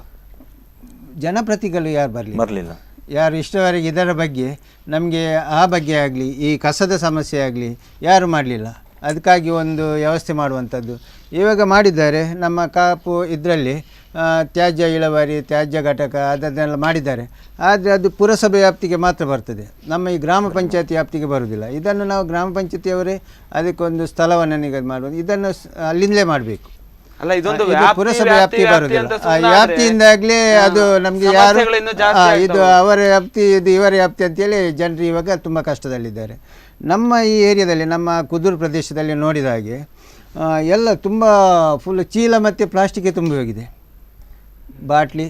ಅಲ್ಲದೆ ನಮಗೆ ನೆರೆ ಬಂದಾಗ ಗೊತ್ತಾಗ್ತದೆ ಎಲ್ಲ ಗದ್ದೆಯಲ್ಲಿ ಬಂದು ಬೀಳುವಂಥದ್ದು. ನೆರೆ ಇಳಿದ ಕೂಡಲೇ ಎಲ್ಲ ಕಸ ಮತ್ತೆ ಅದನ್ನು ಹೆಕ್ಕಿ ಇದು ಮಾಡಿ ಇಳುವರಿ ಮಾಡುವಂಥದ್ದು. ಅಲ್ಲದೆ ಈ ಎಲ್ಲ ಹೊಳೆಯಲ್ಲಿ ಹೋಗಿ ಸೀದಾ ಸಮುದ್ರ ಸೇರುವಂಥದ್ದು. ಸಮುದ್ರ ನಮ್ಮ ಈ ಮಟ್ಟು ಬೀಚ್ ಅಂತ ಹೇಳಿದರೆ ಮುಂಚೆ ತುಂಬ ಪ್ರವಾಸಿಗರು ಬರ್ತಿದ್ರು. ಇವಾಗ ಎಲ್ಲ ಒಂದು ದಿವಸ ಬಿಟ್ಟು ನೋಡಿದರೆ ಎಲ್ಲ ಬಾಟ್ಲಿ. ಅಲ್ಲಿಯ ಯುವಕರಿಗೆ ಒಂದು ಸಂಘಟನೆಗಳು ಅದೇ ಕೆಲಸ, ಬಾಟ್ಲಿ ಎಕ್ಕುವಂಥದ್ದು ಡೈಲಿ, ಒಂದು ಇಳುವರಿ ಮಾಡುವಂಥ ಎಲ್ಲ ಬೀಚನ್ನು ಸ್ವಚ್ಛತೆಗೊಳಿಸುವಂಥದ್ದು ಇಂಥವನ್ನು ಸಂಘಟನೆಗಳಿಂದ ಮಾಡ್ತಿದ್ದಾರೆ. ಇವಾಗ ಎಲ್ಲ ಒಂದ್ ಕಡೆ ಬೀಚ್ ಅಭಿವೃದ್ಧಿ ಆದ್ರೆ ಇಲ್ಲಿನ ಒಂದು ಪಾಪನಾಶಿನಿ ನದಿಯ ಸಮಸ್ಯೆಗಳ ಬಗೆಹರಿಬಹುದಾ? ಬೀಚ್ ಅಭಿವೃದ್ಧಿ ಆದರೆ ಅದಕ್ಕೊಂದು ಸಮರ್ಪಕವಾದ ಒಂದು ಅದನ್ನು ಕಸ ಇದು ಅರಿವು ಮೂಡಿಸಬೇಕು ಜನರಿಗೆ. ಇಲ್ಲಿ ಕಸ ಹಾಕಬಾರ್ದು, ಕಸ ಹಾಕಿದ್ದನ್ನು ಕೂಡ ಹೆಕ್ಕಿ ತೆಗೆಯುವಂಥದ್ದು.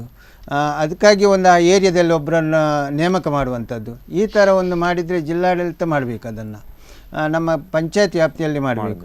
ನಾನು ಹೇಳಿದಾಗೆ ಫಸ್ಟಿಗೆ ಹೇಳಿದಾಗೆ ಒಂದೊಂದು ಏರಿಯಾಕ್ಕೆ ಒಬ್ಬೊಬ್ಬರನ್ನು ನೇಮಕ ಮಾಡಬೇಕು, ಈ ಸ್ವಚ್ಛತೆಯನ್ನು ಕಾಪಾಡುವಂಥದ್ದು. ಯಾರಾದರೂ ಸಂಘ ಸಂಸ್ಥೆಯನ್ನಾಗಲಿ ಇಲ್ಲದೆ ಯುವಕರನ್ನಾಗಲಿ ಇಲ್ಲದೆ ಒಂದು ಪಂಚಾಯತಲ್ಲಿ ಸಂಬಳ ಕೊಟ್ಟೆ ಆ ಒಂದೊಂದು ಏರಿಯಾ ಇಷ್ಟಿಷ್ಟು ಒಂದೊಂದು ಕಿಲೋಮೀಟ್ರ್ ವ್ಯಾಪ್ತಿಯಲ್ಲಿ ನೀವು ಇಷ್ಟನ್ನು ನೋಡ್ಕೊಳ್ಬೇಕು. ದಿವಸ ಆಗಲೂ ಒಂದು ಕಸ ಬೀಳದಾಗೆ ಇಲ್ಲದೆ ಸ್ವಚ್ಛತೆಯನ್ನು ಕಾಪಾಡುವ ಈ ಥರ ಅದನ್ನು ಒಂದು ತಿಂಗಳು ಮಾಡಿದರೆ ಮತ್ತೆ ತನ್ನಷ್ಟಕ್ಕೆ ಕರೆಕ್ಟ್ ಆಗ್ಬೋದು. ಇದಕ್ಕಾಗಿ ಕಸವನ್ನು ಬಿಸಾಡದ ಹಾಗೆ ಅದನ್ನು ಒಂದು ಪೊಲೀಸ್ ನೇಮಕವನ್ನು ಮಾಡುವಂಥದ್ದು ಈ ಥರ ಮಾಡಬೇಕು. ಅಲ್ಲಿ ಒಂದು ತಿಂಗಳನ್ನು ತಡೆದರೆ ಮತ್ತೆ ಕರೆಕ್ಟ್ ಆಗ್ಬೋದು. ಇನ್ನು ನಿಮಗೆ ಇಷ್ಟೆಲ್ಲ ಸಮಸ್ಯೆಗಳಿದ್ರು ಕೂಡ ನೀವು ಇಷ್ಟೆಲ್ಲ ಒಂದು ಜಿಲ್ಲಾಡಳಿತಗಳು, ನಗರಾಡಳಿತಗಳು ಮತ್ತೆ ಜನಪ್ರತಿನಿಧಿಗಳಿಗೂ ಮತ್ತೆ ಅಲ್ಲಿನ ಒಂದು ಅಧಿಕಾರಿಗಳಿಗೆ ಇಷ್ಟು ಮನವಿ ಮಾಡಿದ್ರು ಕೂಡ ಯಾಕೆ ಇಂಥ ಒಂದು ಅಭಿವೃದ್ಧಿ ಕಾರ್ಯಗಳನ್ನ ಅಥವಾ ಅದನ್ನು ತಡೆಗಟ್ಟುವ ಕ್ರಮಗಳನ್ನ ಯಾಕೆ ಅವರು ಮಾಡ್ತಾ ಇಲ್ಲ? ನಿಮ್ಮನ್ನ ನಿರ್ಲಕ್ಷಿಸಿದ್ದಾರಾ? ನಿರ್ಲಕ್ಷಿತ ಅಂತ ಹೇಳಿದರೆ ನಾವಾಗಿ ಅದಕ್ಕೆ ನಮ್ಮ ಮಟ್ಟಿಗೆ ನಮ್ಮ ಸಂಘ ಸಂಸ್ಥೆಗಳು ಅದಕ್ಕೆ ಇದು ಮಾಡ್ತೀವಿ. ಪರಿಸರ ಮಾಹಿತಿ ಬಗ್ಗೆ ನಾವು ಈಗ ಮೊನ್ನೆ ಮಾಡಿದ್ವಿ, ಪರಿಸರ ಉಳಿಸಿ ಅಂತ ಒಂದು ಟ್ಯಾಬ್ಲೋ ಮುಖಾಂತರ ಜನರಿಗೆ ಅದರ ಬಗ್ಗೆ ಅರಿವು ಮೂಡಿಸಿದ್ವಿ. ಬೇರೆ ಬೇರೆ ವಿಧದಲ್ಲಿ ನಾವೊಂದೊಂದು ಟ್ಯಾಬ್ಲೋ ಅಲ್ಲದೆ ಒಂದು ಜನರ ಸಂಘಟನೆ ಅವರಿಗೆ ಪರಿಸರ ಮಾಹಿತಿ ಕೊಡುವಂಥದ್ದು ಸಂಘಟನೆಗಳು. ನಮ್ಮ ಈ ಧರ್ಮಸ್ಥಳ ಯೋಜನೆ ಅದರಲ್ಲಿದ್ದೇವೆ ನಾವು, ಅದರ ಬಗ್ಗೆ ಇದು ಮಾಡುವಂಥದ್ದು, ಪರಿಸರದ ಬಗ್ಗೆ, ಸ್ವಚ್ಛತೆಯ ಬಗ್ಗೆ ಈ ಥರ ಮಾಹಿತಿ ಕೊಡ್ತೇವೆ. ಆದರೂ ಕೂಡ ನಮ್ಮ ಈ ಪರಿಸರ ಇದಲ್ಲ, ಇದು ಬೇರೆ ಪರಿಸರ ಬಂದು ಬಿಸಾಡುವಂಥದ್ದು. ಇದನ್ನು ತಡೆಗಟ್ಟಲಿಕ್ಕೆ ಇವಾಗ ಏನು ಗೊತ್ತಾ, ಅಲ್ಲಿಯ ಯುವಕರೇ ಸಂಘಟನೆ ಆಗಬೇಕಾಗ್ತದೆ. ಇದನ್ನು ತಡೆಯಬೇಕಾದ್ರೆ, ಇಲ್ಲದೆ ನಾವು ಪೊಲೀಸ್ ಅದನ್ನು ಮಾಡಿದ್ರೇ ಉತ್ತಮ. ಅವರ ಕಾನೂನನ್ನು ಕೈಗೆತ್ತಿಕೊಳ್ಳಬಾರ್ದು ಅಂತೇಳಿ ಇದ್ರೆ ಜಿಲ್ಲಾಡಳಿತ ಮತ್ತು ಪಂಚಾಯತ್ ಮತ್ತು ಪೊಲೀಸ್ ಇಲಾಖೆ ಇವರು ಇದನ್ನು ತಡೆಯುವ ನಿಟ್ಟಿನಲ್ಲಿ ಕ್ರಮ ಕೈಗೊಳ್ಳಬೇಕು. ಮತ್ತು ಇಲ್ಲದೆ ಅಲ್ಲಿ ಸಂಘ ಸಂಸ್ಥೆಗಳು ಅದಕ್ಕೂ ಕೂಡ ಭಾಗಿಯಾಗಿ ಇದನ್ನೊಂದು ತಡೆಯುವ ನಿಟ್ಟಿನಲ್ಲಿ ಕ್ರಮ ಕೈಗೊಳ್ಳಬೇಕಂತೇಳಿ ನಾವು ಅನಿಸ್ತೇವೆ. ಒಂದು ಕಾಲ ಇತ್ತು ಏನು ಅಂತಂದ್ರೆ ನದಿಗಳನ್ನ, ಮರಗಳನ್ನ, ಪ್ರಕೃತಿಯನ್ನ ಪೂಜಿಸ್ತಿದ್ರು ನಮ್ಮ ಹಿರಿಯರು. ಆದ್ರೆ ಇತ್ತೀಚಿನ ದಿನಗಳಲ್ಲಿ ಅದೇ ಪ್ರಕೃತಿಯನ್ನ ಹಾಳು ಮಾಡೋದಕ್ಕೆ ಇಂದಿನ ಯುವ ಪೀಳಿಗೆಗಳು ಹೊರಟಿದ್ದಾರೆ ಅಂತಕ್ಕಂಥ ಪ್ರಶ್ನೆಗಳು ಇತ್ತಿನ ಒಂದು ಸಾರ್ವಜನಿಕ ವಲಯದಲ್ಲಿ ಮತ್ತೆ ಒಂದು ದೇಶದಲ್ಲಿ ಮೂಡಿರ್ತಕ್ಕಂಥದ್ದು. ಅಂದ್ರೆ ಸ್ವಚ್ಛತಾ ಅಭಿಯಾನ ಬಂದ ನಂತರವೂ ಕೂಡ ಇದು ಜಾಸ್ತಿ ಆಗ್ತಾ ಇದೆ ವಿನಃ ಕಡಿಮೆ ಆಗ್ತಾ ಇರೋದು ಅಲ್ಲ. ಅದರಲ್ಲೂ ಕೂಡ ಉಡುಪಿಯಲ್ಲಿ ಇನ್ನೂ ಜಾಸ್ತಿ ಆಗ್ತಾ ಇದೆ. ಇನ್ನು ನೋಡೋದಾದ್ರೆ ಈ ಒಂದು ಪಾಪನಾಶಿನಿ ನದಿಯಲ್ಲಿ ಸತ್ತೋಗಿರುವಂತಹ ವ್ಯಕ್ತಿಗಳ ಬಟ್ಟೆಗಳಾಗಿರ್ಬೋದು ಮುಂತಾದವುಗಳ ಬಗ್ಗೆ ಮಾಹಿತಿಗಳು ಸಿಕ್ಕಿರುವಂಥದ್ದು. ಇದ್ರ ಬಗ್ಗೆ ಇದರ ಬಗ್ಗೆ ಅಂತ ಹೇಳಿದರೆ ಎಲ್ಲ ಈ ಸತ್ತವರ ಈ ಬಟ್ಟೆ ಆಗಲಿ ಮತ್ತು ಅವರ ಚಾಪೆ, ಹಾಸಿಗೆ, ತಲೆದಿಂಬು ಇದನ್ನೆಲ್ಲ ಸುಡದೆ ತಂದು ಹೊಳೆಗೆ ಬಿಸಾಡುವಂಥದ್ದು. ಈ ಹೊಳೆಯಲ್ಲಿ ಅದು ಕೊಳೆಯುವುದಿಲ್ಲ, ಇದು ತೇಲ್ತಾ ಇರ್ತದೆ. ಅದು ನಾವು ನೋಡಲಿಕ್ಕೂ ಅಸಹ್ಯ, ನೀರಿಗೂ ಅದನ್ನು ಒಂದು ಆ ಮನೆಯವರು ಇಂಥ ಒಂದನ್ನು ಅವರವರೇ ಒಂದು ಇಳುವರಿ ಮಾಡಬೇಕು ತಮ್ಮ ಜಾಗದಲ್ಲಿ, ಇಲ್ಲದೆ ಅದಕ್ಕೆ ಬೇಕಾದ ಒಂದು ವ್ಯವಸ್ಥೆ ಮಾಡಿಕೊಂಡು ಈ ಥರ ಮಾಡಬೇಕು ಅಂತೇಳಿ ನಮ್ಮ ಜನರಿಗೆ ಒಂದು ಈ ಥರ ಒಂದು ಇದನ್ನು ಮೂಡಿಸಬೇಕು. ಮನೆಯ ಮುಂಚೆ ಸತ್ತ ಕೋಳಿ ನಾಯಿ ದನವನ್ನೆಲ್ಲ ಬಿಸಾಡ, ಆದರೆ ಇವಾಗ ಕೆಲವರು ಸುಧಾರಲಿಲ್ಲ, ಇವಾಗಲೂ ಕೆಲವರು ಇದನ್ನು ಬಿಸಾಡ್ತಾರೆ. ಮತ್ತು ಇದನ್ನು ಒಂದು ಮತ್ತು ನಮ್ಮ ಟಾಯ್ಲೆಟ್ ಮುಂಚಿನ ಕಾಲದಲ್ಲಿ ಮುಂಚಿಂದ ಇವಾಗ ಸ್ವಚ್ಛ ಗ್ರಾಮದಲ್ಲಿ ನಾವು ಇವಾಗ ನಮ್ಮ ಪಂಚಾಯತ್ ಮುಖಾಂತರ ಎಸ್ ಪಬ್ಲಿಕ್ಕಿಂದ ಒಂದು ಕಾಲ್ ಇದೆ. ಎಸ್ ಹೇಳಿ ಸರ್, ಎಲ್ಲಿಂದ ಕರೆ ಮಾಡ್ತಾ ಇದ್ದೀರಿ? ಹಾಂ ಎಲ್ಲಿಂದ ಕರೆ ಮಾಡ್ತಾ ಇರೋದು ಸರ್? ಹಾಂ ಓಕೆ ಸರ್. ಈ ಒಂದು ಪಾಪನಾಶಿನಿ ನದಿಯ ಒಂದು ಅವ್ಯವಸ್ಥೆಯನ್ನು ನೋಡ್ತಾ ಇದ್ರೆ ನಿಮಗೆ ಏನು ಅನ್ಸುತ್ತೆ? ಅಂದರೆ ಮುಂದಿನ ದಿನಗಳಲ್ಲಿ ಪಾಪನಾಶಿನಿ ನದಿ ಉಳಿಯುತ್ತಾ ಹೀಗೆ ಆದರೆ? ನದಿಯೇ ಪಾಪ ಆಗಿಬಿಟ್ಟಿದೆ. ಹಾಂ ನೋಡಿ, ಅಲ್ಲಿ ಆಗ ಅವ್ರು ಹೇಳಿದ್ರು ಫೈನ್ ಹಾಕ್ಬೇಕು, ಅದಾಕ್ಬೇಕು. ಯಾರಿಗೆ ಫೈನ್ ಹಾಕುದು ಮಾರ್ರೆ? ದೂರದಿಂದ ಎಲ್ಲಿಯಾದ್ರೂ ತಂದು ಕಸ ಹಾಕ್ತಾರ? ಅಲ್ಲಿಯ ಪರಿಸರ ಜನರು ಕಸ ಹಾಕ್ತಾರೆ, ಅವರಿಗೆ ವಾಸನೆ ಬರ್ತದೆ, ಅವರಿಗೆ ಇದೆಲ್ಲ ಆಗ್ತಾ ಇದೆ. ಮನೆಯಲ್ಲಿ ಒಂದು ತುಳಸಿಗಟ್ಟೆ ಇದ್ರೆ ಅದನ್ನು ತಂದು ಅದಕ್ಕೆ ಹಾಕ್ತಾರೆ. ನಮ್ಮಲ್ಲಿ ಯಾರೋ ಏನೋ ಮಾಡಿಬಿಟ್ಟಿದ್ದಾರೆ, ಜನ ತುಳಿಯುವಲ್ಲಿ ಫೋಟೋಗಳನ್ನು ಇದನ್ನು ಬಿಸಾಡಬಾರ್ದಂತ. ಅದು ಎಲ್ಲಿ ಬಿಸಾಡಬೇಕು? ಜನ ತೊಳೆಯೋದು ನೀರು, ಅಲ್ಲಿಗೆ ಬಿಸಾಡ್ತಾರೆ. ಅಲ್ಲಿ ಕುಪ್ಪಿ ಚೂರು ಇರ್ತದೆ, ಫ್ರೇಮ್ಗಳಿರ್ತದೆ, ತುಳಸಿಗಟ್ಟೆ ಇರ್ತದೆ, ಅದರ ಕಚ್ಚಾ ಸಾಮಾನುಗಳು ಗೋಣಿಯಲ್ಲಿ ಕಟ್ಟಿ ಹಾಕ್ತಾರೆ. ಇದೆಲ್ಲ ಅಲ್ಲಿಯವರೇ ಹಾಕುವಂತದ್ದು. ಎಲ್ಲಿ ದೂರದಿಂದ ಮುಲ್ಕಿಯಿಂದಲೂ ಇಲ್ಲಿಂದ ಇಲ್ಲಿಗೆ ಬರುದಿಲ್ಲ ಜನ. ಅಂದ್ರೆ ಇದನ್ನ ಈಗ ಯಾರು ತಡೆಗಟ್ಟಬೇಕು ಅಂತ ನಿಮ್ಮ ಅಭಿಪ್ರಾಯ? ತಡೆಗಟ್ಟುದಾದ್ರೆ ಲಾಸ್ಟ್ ಟೈಮ್ ನಾನು ಇದಕ್ಕೆ ಒಂದು ಸೂಕ್ತ ಇದನ್ನು ನೀಡಿದ್ದೆ. ಆದರೆ ಈ ಸಲ ಅದಕ್ಕಿಂತಲ ಒಂದು ಘೋರವಾದ ಬಗ್ಗೆ ಚರ್ಚೆಯನ್ನು ನಿಮ್ಮಲ್ಲಿ ತಿಳಿಸ್ತಾ ಇದ್ದೇನೆ. ಇದು ಅವರು ಇವರು ನಿಂತು ಮಾಡಿಸುವಂತ ಕೆಲಸ ಅಲ್ಲ. ನೋಡಿ, ಈ ಪ್ರತಿನಿಧಿಗಳು ಅವರು ತೊಟ್ಟೆ ಇಟ್ಕೊಂಡು ನಿಲ್ಬೇಕಾ? ಅವರು ಚುನಾಯಿತರಾಗಿದ್ದಾರೆ ಅಂತ ನದಿಯ ದಂಡೆಯಲ್ಲಿ ನಿಲ್ಬೇಕು? ಇದು ಸಾಧ್ಯ ಇಲ್ಲ. ಅದಕ್ಕೊಂದು ಕೆಲಸ ಮಾಡಬೇಕು. ಪ್ರತಿ ಒಂದು ನದಿ ದಂಡೆಗಳಲ್ಲಿ CCTVಯನ್ನು ಯಾರನ್ನು ಮನೆಯಲ್ಲಿ ಇಡುವುದಲ್ಲ, ಸೀದಾ ಉಡುಪಿ ಪೊಲೀಸ್ ಸ್ಟೇಷನ್ಗೆ ಸಂಪರ್ಕವನ್ನು ಒದಗಿಸಬೇಕು. ಸಂಪೂರ್ಣ ಚಿತ್ರಣದೊಂದಿಗೆ ಅವರ ಮನೆಯ ವಿಳಾಸವನ್ನು, ಮನೆಯವರನ್ನು ಅವರು ನ್ಯೂಸ್ ಪೇಪರ್ ನಲ್ಲಿ ಅದಿದ್ರಲ್ಲಿ ಪ್ರತಿಬಿಂಬಿಸಬೇಕು. ಆಮೇಲೆ ಅವರನ್ನು ಒಂದು 4 ದಿವಸ ಒಳಗಿಡ್ಬೇಕು.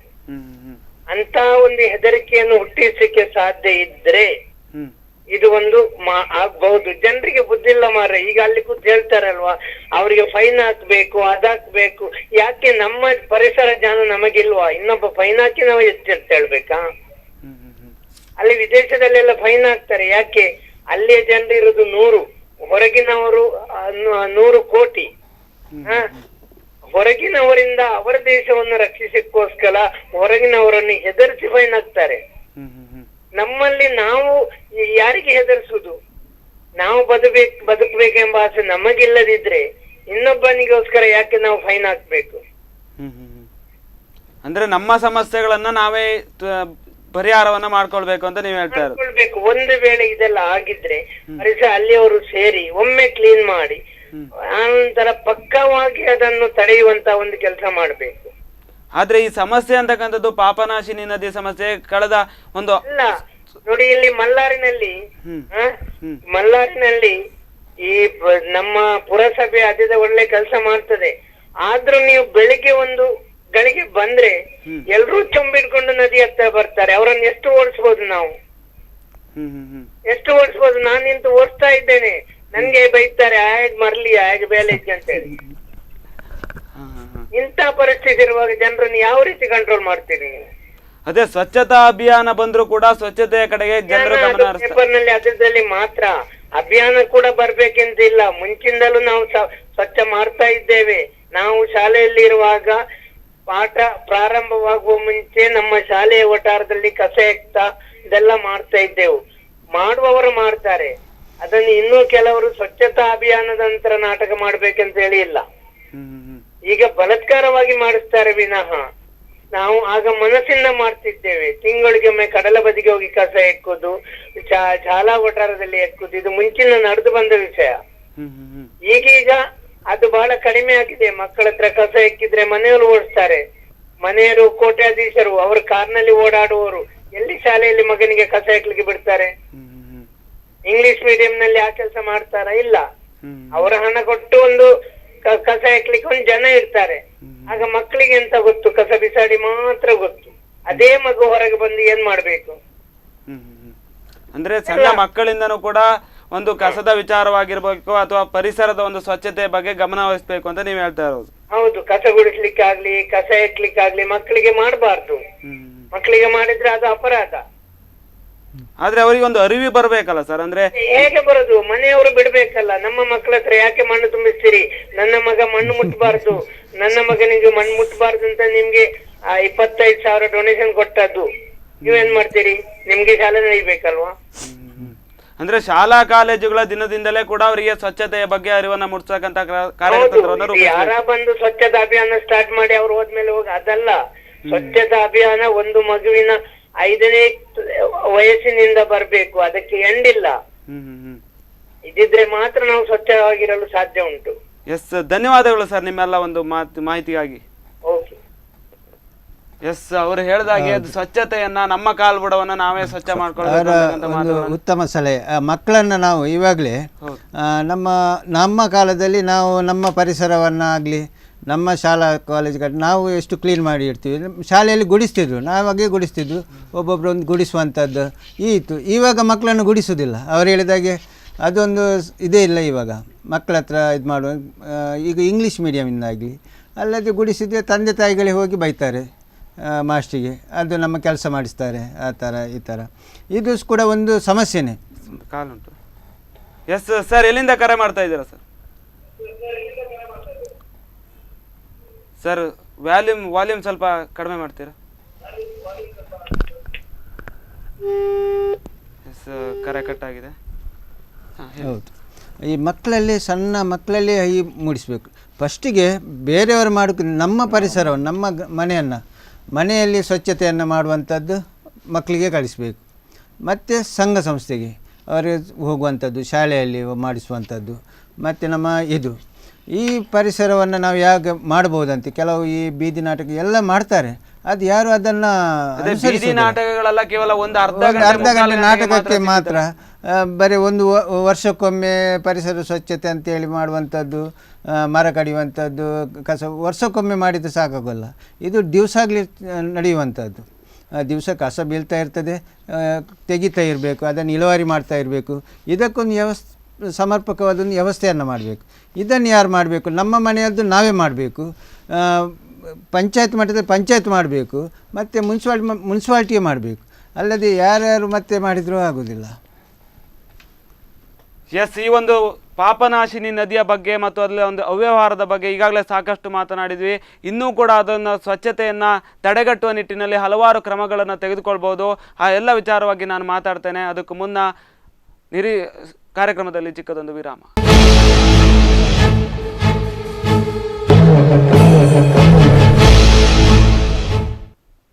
ವಿರಾಮದ ನಂತರ ಕಾರ್ಯಕ್ರಮಕ್ಕೆ ಮತ್ತೆ ಸ್ವಾಗತ. ಎಸ್, ಈ ಒಂದು ಪಾಪನಾಶಿನಿ ನದಿಯಲ್ಲಿ ಹೇಳ್ತಾ ಹೋದರೆ ಈ ಒಂದು ಪ್ಲಾಸ್ಟಿಕ್ನ ಸಮಸ್ಯೆ ಭಾರಿ ಇರ್ತಕ್ಕಂಥದ್ದು. ಅಂದರೆ ಪ್ಲಾಸ್ಟಿಕ್ಕನ್ನು ಎಗ್ಗಿಲ್ಲದೆ ತಂದು ಹಾಕ್ತಾ ಇದ್ದಾರೆ, ರಾಜಾರೋಷವಾಗಿ ತಂದು ಅನ್ನೋದು ವಾಪಸ್ ಹೋಗ್ತಾ ಇದ್ದಾರೆ. ಇದರಿಂದ ಒಂದು ಪಾಪನಾಶಿನಿ ನದಿಯ ಒಂದು ವ್ಯವಸ್ಥೆ ಪೂರ್ಣವಾಗಿ ಹಾಳಾಗಿದೆ. ಈ ಪ್ಲಾಸ್ಟಿಕ್ಕನ್ನು ನಿಷೇಧ ಮಾಡಿದರೆ ಎಲ್ಲೋ ಒಂದು ಕಡೆಗಳಲ್ಲಿ ಈ ಒಂದು ಪಾಪನಾಶಿನಿ ನದಿ ಅಂತಲ್ಲ ಹಲವಾರು ನದಿಗಳು ಉಳಿಬಹುದಾ? ಕರಾವಳಿಯ ಹಲವಾರು ನದಿಗಳು ಪ್ಲಾಸ್ಟಿಕ್ನಿಂದ ತುಂಬಿ ಹೋಗಿದೆ. ಮುಖ್ಯವಾಗಿ ನನಗೆ ಅನಿಸ್ತದೆ ಈ ಸಮಸ್ಯೆ ಬರಲಿಕ್ಕೆ ಪ್ಲಾಸ್ಟಿಕ್ ಒಂದು ಕಾರಣ ಅಂತೇಳಿ. ಯಾಕಂತ ಹೇಳಿದರೆ ನಾವು ಮೊನ್ನೆ ಅದೇ ಪ್ರವಾಸಕ್ಕೆ ಹೋದಾಗ ಆ ಏರಿಯಾದಲ್ಲಿ ಒಂದು ಪ್ಲಾಸ್ಟಿಕ್ ಚೀಲನೇ ಇಲ್ಲ. ಪ್ಲಾಸ್ಟಿಕ್ ಚೀಲನೇ ನಾನು ನೋಡಿದೆ, ಕಸ ಇಲ್ಲದೆ ಪ್ಲಾಸ್ಟಿಕ್ ಚೀಲ ಅದು ಎಲ್ಲಿಯಾದರೂ ಸಿಗ್ತದ ನೋಡಿ, ಪ್ಲಾಸ್ಟಿಕ್ ಚೀಲ ಇಲ್ಲ. ಒಂದು ಸಮಸ್ಯೆ ಅಂತ ಅದೇ ಕಸವನ್ನು ತುಂಬಿಸಿ ಪ್ಲಾಸ್ಟಿಕಲ್ಲಿ ಹಾಕಿ ಬಿಸಾಡುವಂಥದ್ದು. ಈ ಪ್ಲಾಸ್ಟಿಕ್ಕೇ ಇಲ್ಲದಿದ್ದರೆ ಬಿಸಾಡುವ ಸಮಸ್ಯೆನೇ ಇಲ್ಲ. ಅಲ್ಲಿ ಬಿಸಾಡಲಿಕ್ಕೂ ಇಲ್ಲ. ನಾವು ನೋಡಿ ಇವಾಗ ಕಸದ ರಾಶಿಯಲ್ಲಿ ನೋಡಿ ಪ್ಲಾಸ್ಟಿಕ್ ಚೀಲದಲ್ಲಿ ತುಂಬಿಸಿ ಬಿಸಾಡುವಂಥದ್ದು, ಅದನ್ನು ಪೇಪರಲ್ಲಿ ಸುತ್ತಿ ಬಿಸಾಡಲಿಕ್ಕೆ ಆಗೋದಿಲ್ಲ. ಈ ಮುಖ್ಯವಾಗಿ ಪ್ಲಾಸ್ಟಿಕ್ಕನ್ನು ನಿಷೇಧ ಮಾಡಲೇಬೇಕು. ಅಲ್ಲದೆ ನಮ್ಮ ಕೆಲವು ಒಣತ್ಯಾಜ್ಯ ಇಂಥದ್ದನ್ನು ನಾವು ಸಣ್ಣ ಮನೆಗಳೇ ನಮ್ಮ ಅಲ್ಲಲ್ಲಿ ಸುಟ್ಟು ಅದನ್ನು ಮಾಡುವಂಥದ್ದು. ನಾವು ಈಗ ಪಂಚಾಯತಲ್ಲಿ ಇರುವಾಗ ಇದರಲ್ಲಿ ನನ್ನ ಮನೆ ನನ್ನ ಗ್ರಾಮದಲ್ಲಿ ಈ ಕೊಳೆಯುವ ವಸ್ತುವನ್ನು ಯಾವುದು ತರಕಾರಿ ಆಗಲಿ ಮೀನಿನದ್ದಾಗಲಿ ಮಾಂಸದ್ದು ಇದನ್ನೊಂದು ಬೇರೆನೇ ಇಟ್ಟು ಅದನ್ನು ಗೊಬ್ಬರ ಮಾಡಿದ್ವಿ. ಅದನ್ನು ತೆಂಗಿನ ಮರಕ್ಕೆ ಹಾಕಿದ್ರೆ ಗೊಬ್ಬರ ಮಾಡಿ ಅದನ್ನು ಕಂಪೋಸ್ಟ್ ಮಾಡಿ ನಾವು ಗುಲ್ಲಕ್ಕೆ ನಾವು ಫಸ್ಟ್ಗಾಗಿ ನಾವು ನನ್ನ ಗುಲ್ಲಕ್ಕೆ ಅದನ್ನು ಯೂಸ್ ಮಾಡಿದೆ. ಒಳ್ಳೆಯ ಇಳುವರಿ ಬಂತು. ಅಲ್ಲದೆ ಈ ಪ್ಲಾಸ್ಟಿಕ್ಕನ್ನು ಏನು ಮಾಡಿದ್ವಿ ಅಂತ ಹೇಳಿದರೆ, ಪ್ಲಾಸ್ಟಿಕ್ ಬಂದದ್ದನ್ನು ವಿಂಗಡಣೆ ಮಾಡಿ ನನ್ನ ಒಂದು ಇದರ ಪ್ರಯತ್ನದಿಂದ ನಾವು ನಮ್ಮ ಈ ನದಿ ದಂಡೆಯಲ್ಲಿ ನಮ್ಮದು ಮನೆ, ಪ್ಲಾಸ್ಟಿಕ್ ಮತ್ತು ಗೋಣಿ ಚೀಲಕ್ಕೆ ಮಣ್ಣನ್ನು ತುಂಬಿಸಿ ನದಿ ಕೊರೆತಕ್ಕೆ ನಾವು ಜೋಡಣೆ ಮಾಡಿದ್ವಿ. ಅದು ಕೂಡ ಒಂದು ತುಂಬ ಇದು ನಮಗೆ ಪ್ರಯೋಜನ ಬಿದ್ದಿತ್ತು. ಈ ಥರ ನಾವು ಪ್ಲಾಸ್ಟಿಕ್ಕನ್ನು ಒಂದು ಉಪಯೋಗ ಮಾಡಿದ್ವಿ. ಮತ್ತು ಕೆಲವು ಬೇಡವಾದ ವಸ್ತು ಇರ್ತದೆ, ಬಾಟ್ಲಿ ಚೂರು ಇದನ್ನೆಲ್ಲ ಗುಜರಿಗೆ ಕೊಡುವಂಥದ್ದು, ಈ ಥರ ಮಾಡಿ ಇದನ್ನೊಂದು ಕಸ ವಿಂಗಡಣೆ ಮಾಡಿ ಇದನ್ನು ಒಂದು ಇಳುವರಿ ಮಾಡುವಂಥ ಒಂದು ವ್ಯವಸ್ಥೆಯನ್ನು ಎಲ್ಲ ಪಂಚಾಯತ್, ಅದು ನಮ್ಮ ಒಂದು ಅಧ್ಯಕ್ಷರಿದ್ದರು ಪ್ರಸನ್ನ ಜತ್ತನ್ನ, ಇವರ ನೇತೃತ್ವದಲ್ಲಿ ಒಂದು ಒಳ್ಳೆಯ ಕಾರ್ಯಕ್ರಮವನ್ನು ಮಾಡಿತ್ತು. ಈ ಒಂದು ಕಾರ್ಯಕ್ರಮವನ್ನು ನೋಡಿ ಬೇರೆ ಬೇರೆ ಪಂಚಾಯತ್ ಬಂದು ಇದನ್ನು ಅನುಸರಿಸಿತ್ತು. ಆ ಕಾಲದಲ್ಲಿ ಇಂಥ ಒಂದು ನಮಗೆ ಅಷ್ಟೊಂದು ಸಮಸ್ಯೆ ಇರಲಿಲ್ಲ. ಇವಾಗ ಬರ್ತಾ ಉಂಟು. ಆದ್ರೆ ಅದೇ ಕಟ್ಟಪಾಡಿ ನೀವು ಗುಜರಿಗೆ ಹಾಕ್ಬೇಕು ಅಂತ ಹೇಳಿದ್ರೆ ಅದೇ ಕಟ್ಟಪಾಡಿಯಲ್ಲಿ ಒಮ್ಮೆ ನೆರೆ ಬಂದಿತ್ತು. ಅಂತ ಸಂದರ್ಭದಲ್ಲಿ ಗುಜರಿ ಅಂಗಡಿಯವರದೇ ಒಂದು ಸಮಸ್ಯೆ, ಒಂದು ಫ್ರಿಡ್ಜ್ ಅಂತಕ್ಕಂಥದ್ದು ತೇಳ್ಕೊಂಡು ಬಂದಿತ್ತು. ಅದ್ರ ಬಗ್ಗೆ ಏನಿರುತ್ತೆ ಅಂದ್ರೆ ಗುಜರಿಗೆ ಹಾಕೋದು ಕೂಡ ಇತ್ತೀಚಿನ ದಿನಗಳಲ್ಲಿ ಸಮಸ್ಯೆಗೆ ಗುಜರಿಯವರು ಕೂಡ ಅದನ್ನು ಇಳುವರಿ ಮಾಡಬೇಕು. ಒಂದು ಪ್ಲಾಸ್ಟಿಕ್ ಬಾಟ್ಲಿಯನ್ನು ಎಲ್ಲ ಎಕ್ಕಿ ತಂದು ಹಾಕ್ತಾರೆ, ಅಲ್ಲಿ ಅದನ್ನೊಂದು ಸ್ಟೋರೇಜ್ ಮಾಡುವಂಥದ್ದು, ಇಲ್ಲದೆ ಅದನ್ನು ಇಳುವರಿ ಮಾಡುವಂಥದ್ದಾಗಲಿ, ಬಾಟ್ಲಿ ಚೂರನ್ನಾಗಲಿ ಬಾಟ್ಲಿಯನ್ನಾಗಲಿ. ಮೊನ್ನೆ ಹಾಗೆ ಕಟ್ಪಾಡಿ ಪ್ರದೇಶದಲ್ಲಿ ಈ ಗುಜರಿ ಅಂಗಡಿಯವರದ್ದು ಒಂದು ಫ್ರಿಡ್ಜ್, ಅವರು ಫ್ರಿಡ್ಜನ್ನು ಸ್ಟಾಕ್ ಮಾಡಿ ಹಾಲತ್ತು ಫ್ರಿಡ್ಜನ್ನೆಲ್ಲ, ಆ ಫ್ರಿಡ್ಜ್ ನಮ್ಮ ಈ ಸೇತುವೆಯ ಕೊಳವೆಯಲ್ಲಿ ಬಂದು ನಿಂತು ನಮ್ಮ ಈ ಕಲ್ಲಾಪು ಕೊಡಿಗಡೆ ಅಲ್ಲಿ ಎಲ್ಲ ನೀರು ತುಂಬಿ ಒಂದು ಕೃತಕ ನೆರೆ ಉಂಟಾಗಿತ್ತು.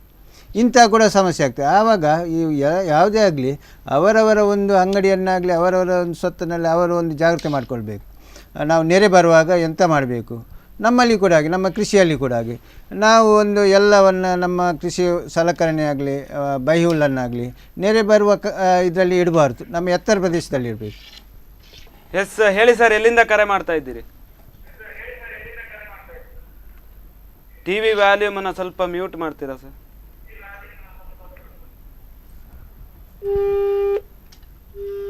ಎಸ್, ಕರೆ ಕಟ್ಟಾಗಿದೆ. ಎಸ್, ಈ ಒಂದು ಗುಳ್ಳದ ವಿಷಯಕ್ಕೆ ಬಂದ್ರೆ ಮಟ್ಟುವಿನಲ್ಲಿ ಗುಳ್ಳದ ಒಂದು ಕೃಷಿ ಅಂತಕ್ಕಂಥದ್ದು ಭಾರಿ ಫೇಮಸ್ ಆಗಿರ್ತಕ್ಕಂಥದ್ದು. ಉಡುಪಿಯಲ್ಲಿ ಗುಳ್ಳದ ಕೃಷಿ ಫೇಮಸ್. ಅಂತ ಸಂದರ್ಭದಲ್ಲಿ ಈಗ ಗುಳ್ಳದ ಕೃಷಿಗೆ ಈ ಒಂದು ಪಾಪನಾಶಿನಿ ನದಿಯ ನೀರನ್ನ ಬಿಡೋದಕ್ಕೆ ಸಾಧ್ಯ ಆಗೋದಿಲ್ಲ. ಇಲ್ಲ, ಅಂತ ಸಂದರ್ಭದಲ್ಲಿ ನೀವೇ ನಮ್ಮ ಈ ಇಲ್ಲದಿದ್ರೂ ನಮಗೆ ಇವಾಗ ಈ ಉಪ್ಪು ನೀರಾದ್ರಿಂದ ನಮ್ಮ ಒಂದು ಮಟ್ಟಲ್ಲಿ ಒಂದು ಮತ್ತೆ ದೊಡ್ಡ ಸಮಸ್ಯೆ ಅಂತ, ಇದು ನಾವೀಗ ಸೇತುವೆಯನ್ನು ನೋಡ್ತೀವಿ. ಈ ಸೇತುವೆ ಅಲ್ಲ, ಅದು ನಮ್ಮ ಮಟ್ಟು ಡ್ಯಾಮ್, ಅದು ಅಣೆಕಟ್ಟು. ಈ ಅಣೆಕಟ್ಟು ಸಾಧಾರಣ ಒಂದು 50-60 ವರ್ಷ ಆಯಿತು, ಇದು ಫೇಲ್ ಆಗಿದೆ. ಫೇಲಾಗಿ ನೀರು ಉಪ್ಪು ನೀರೆಲ್ಲ ತುಂಬಿ ಅಡಿಯಿಂದ ಹೋಗಿ ಎಲ್ಲ ಫೇಲ್ ಆಗಿದೆ. ಮತ್ತು ನಾವೊಂದು ಮೈನರ್ ಬ್ರಿಡ್ಜನ್ನು ಮಾಡಿದ್ದೇವೆ ಇವಾಗ ಒಂದು ಕಾಲದಲ್ಲಿ. ಈ ಥರ ಮಾಡಿದ್ರಿಂದ ಉಪ್ಪು ನೀರದ್ದು ಸಮಸ್ಯೆ ಅಲ್ಲಿ, ಮತ್ತು ಈ ತ್ಯಾಜ್ಯದ ಸಮಸ್ಯೆ. ಈ ತ್ಯಾಜ್ಯದಿಂದ ನಮ್ಮಲ್ಲಿ ಒಂದು ನೀರನ್ನು ಇವಾಗ ಒಂದು ಜನವರಿ ಡಿಸೆಂಬರಲ್ಲಿ ವರೆಗೆ ಸಿಹಿ ನೀರು ಇರ್ತದೆ, ಅದನ್ನು ಬಿಡುವಾಗೂ ಇಲ್ಲ. ಬಿಡುವಾಗ ಅಂತೇಳಿದರೆ ಅಲ್ಲಿ ಇದರದ್ದು ಎಣ್ಣೆ ಪಸೆ ಗದ್ದೆಗೆ ಬರ್ತದೆ. ಮೇಲಿಂದ ನೀರೆಲ್ಲ ಇದಾಗುವಾಗ ಅದು ಎಣ್ಣೆ ಪಸೆ ಬರುವಂಥದ್ದು, ಮತ್ತು ಸೊಳ್ಳೆ. ಹಾಗೆ ಆ ನೀರನ್ನು ಉಪಯೋಗ ಮಾಡುವಾಗಿಲ್ಲ. ಮತ್ತು ಈ ಒಂದು ಉಪ್ಪು ನೀರು ಮತ್ತು ಈ ಬ್ಲಾಕ್ ಆಗುವಂಥದ್ದು ಈ ಡ್ಯಾಮಲ್ಲಿ ಅಂದರೆ ಅದು ತೂತು ಬಿದ್ದಿದೆ ಡ್ಯಾಮು. ಆ ತೂತು ಬಿದ್ದಲ್ಲಿ ಬಂದು ಈ ಗೋಣಿ ಚೀಲ ಎಲ್ಲ ಬ್ಲಾಕ್ ಆಗ್ತದೆ. ಆಗ ಉಪ್ಪು ನೀರು ಸರಾಗವಾಗಿ ಹರಿಯೋದಿಲ್ಲ. ನಮ್ಮ ಉಪ್ಪು ನೀರಿನ ಗದ್ದೆ ಉಪ್ಪು ಒಗರ ಅಂತೇಳಿ ಮೇಲೆ ಬರ್ತದೆ. ಅದು ಈ ಥರ ತುಂಬ ಸಮಸ್ಯೆ ಈ ಕಸದ ಚೀಲದಿಂದ ಇದರಿಂದ ಆಗ್ತಾ ಉಂಟು. ಈ ಗುಳ್ಳದಕ್ಕೆ ತುಂಬ ಇಂಥದ್ದು ಸಮಸ್ಯೆ ಆಗ್ತುಂಟು. ಎಲ್ಲ ಪರಿಸರ ಅಲ್ಲದೆ ಮೀನುಗಾರಿಕೆಗೆ ಇದರಿಂದ ನಮ್ಮ ಈ ಕಸದಿಂದ ಅವರಿಗೊಂದು ಬಲೆ ಬೀಸಲಿಕ್ಕಿಲ್ಲ. ಅದರಲ್ಲಿ ಎಲ್ಲ ಬಾಟ್ಲಿ ಚೂರು ಕಸವೇ ಬರ್ತದೆ. ಅವರಿಗೊಂದು ಬಿಸನ ಹಾಕಿದಾಗ ಅದರಲ್ಲಿ ಕಸವೇ ಅಲ್ಲದೆ ಈ ಕಲ್ಲು ಮತ್ತು ಇದದ್ದು ನಮ್ಮ ಚೀಲ ಇದು ಕೆಲವು ಮುಳುಗಿರ್ತದೆ, ಕೆಲವು ಭಾರ ಇದ್ದರೆ ಅದು ಮುಳುಗಿರ್ತದೆ. ಅದರಲ್ಲಿ ಎತ್ತುವಾಗ ಬಲೆ ಹರಿಯುವಂಥದ್ದು, ಮೀನಿನ ಸಮಸ್ಯೆ, ಮೀನು ಸಾಯುವಂಥದ್ದು, ಇಂಥದ್ದು ತುಂಬ ಸಮಸ್ಯೆ ಎಲ್ಲರಿಗೂ. ಅಂದರೆ ಈ ಒಂದು ಡೆತ್ ಆದಾಗ ಹಾಕುವಂಥ ಒಂದು ಸಲಕರಣೆಗಳಾಗಿರ್ಬೋದು, ದಿಂಬು ಬಟ್ಟೆಗಳನ್ನಾಗಿರ್ಬೋದು, ಅಥವಾ ಪ್ಲಾಸ್ಟಿಕ್ಗಳಾಗಿರ್ಬೋದು, ಅಥವಾ ಫಿಶಿಂಗ್ ಮೀಲಿನಿಂದ ಬರ್ತಾ ಇರ್ತಕ್ಕಂಥ ತ್ಯಾಜ್ಯಗಳಾಗಿರ್ಬೋದು, ಇದನ್ನೆಲ್ಲದನ್ನ ನಿಲ್ಲಿಸುವಂಥ ಪ್ರಯತ್ನಗಳನ್ನು ಅಲ್ಲಿನ ಜನರು ಮಾಡ್ಬೋದು. ನೀವೇನೋ ಒಂದು ಸಂಘಟನೆಗಳನ್ನ ಮಾಡ್ತೀರಾ, ನೀವೇನೋ ಒಂದು ಕಾರ್ಯಕ್ರಮಗಳನ್ನ ಹಮ್ಮಿಕೊಳ್ತೀರಾ, ಆದರೆ ಅದು ಪ್ರತಿಯೊಬ್ಬ ನಾಗರಿಕನಿಗೂ ಕೂಡ ಅಂತ ಒಂದು ಮನಸ್ಥಿತಿ ಬರಬೇಕಲ್ವಾ? ಬರಬೇಕು. ಅದು ಬರ್ತಾ ಇದೆಯಾ ಈಗ? ಬರಬೇಕು. ನಾವು ನೋಡಿದಾಗ ನಮ್ಮ ಕಟ್ಪಾಡಿ ಪರಿಸರದಲ್ಲಿ ನಮ್ಮೊಂದು ಶಾಲೆ SVS ಶಾಲೆ ಉಂಟು. ಅಲ್ಲಿ ಎಷ್ಟು ಸಲ ಒಂದು ಕಸದ ರಾಶಿ ಹಾಕ್ತಾರೆ. ಅಲ್ಲಿ ಏನೇನು ಹಾಕಿದರೂ ಕೂಡ, ಯಾವ್ಯಾವ ಬೋರ್ಡ್ ಹಾಕಿದರೂ ಕೂಡ ಮತ್ತೆ ಪುನಃ ಬಂದು ಅಲ್ಲಿ ಕಸ ಹಾಕ್ತಾರೆ. ಅದನ್ನು ಯಾರು ಜನರೇ ಇದನ್ನು ಮಾಡಬೇಕು. ಅದು ಶಾಲೆ ಪರಿಸರ, ಶಾಲೆ ಹಿಂಬದಿ ಶಾಲೆ ತಾಗಿ ಯಾವಾಗ ನೋಡಿದ ಅಲ್ಲಿ ಬೋರ್ಡ್ ಹಾಕ್ತಾರೆ ಕಸ ಹಾಕಬಾರ್ದು ಹಾಗೆ ಹೀಗೆ ಅಂತೇಳಿ, ಅಲ್ಲಿ ಒಮ್ಮೆ ಕ್ಲೀನ್ ಮಾಡ್ತಾರೆ, ಮಣ್ಣು ಹಾಕ್ತಾರೆ ಪಂಚಾಯತ್ನವರು, ಆದರೂ ಕೂಡ ಕಸ ಬೀಳ್ತಾ ಇರ್ತದೆ. ಇದು ಯಾಕೆ ಬೇಕಂತೇಳಿ ಮಾಡುವಂಥದ್ದು, ಬೇಕಂತೇಳಿ ಈ ಒಂದು ಸ್ವಚ್ಛತಾ ಅಭಿಯಾನವನ್ನು ಹಾಳು ಮಾಡಲಿಕ್ಕಾಗಿಯೂ ಇರ್ಬೋದು, ಅಲ್ಲದೆ ಇಂಥ ಒಂದು ಪಂಚಾಯತ್ನ ಇದೊಂದು ಆಪೋಸಿಟ್ ಆಗಿಯೂ ಇರ್ಬೋದು.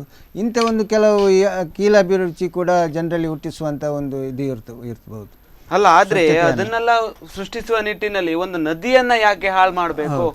ನದಿಗೆ ಬಿಸಾಡುವಂಥದ್ದು ಅದು ತುಂಬ, ನದಿ ಅದು ಒಂದು ನೀರಲ್ಲಿ ಹರಿದು ಹೋಗ್ತದೆ. ನಮ್ಮ ಒಂದು ಪರಿಸರದಲ್ಲಿ ಒಂದು ಕೊಳ ಉಂಟು, ಕೊಳ. ಇವಾಗ ಅವರು ಯತೀಶ್ ಮಠ ಅವರು ಮಾತಾಡಿದ ಅಲ್ಲೇ ಒಂದು ಕೊಳ ಉಂಟು ಅವರ ಪಕ್ಕದಲ್ಲಿ.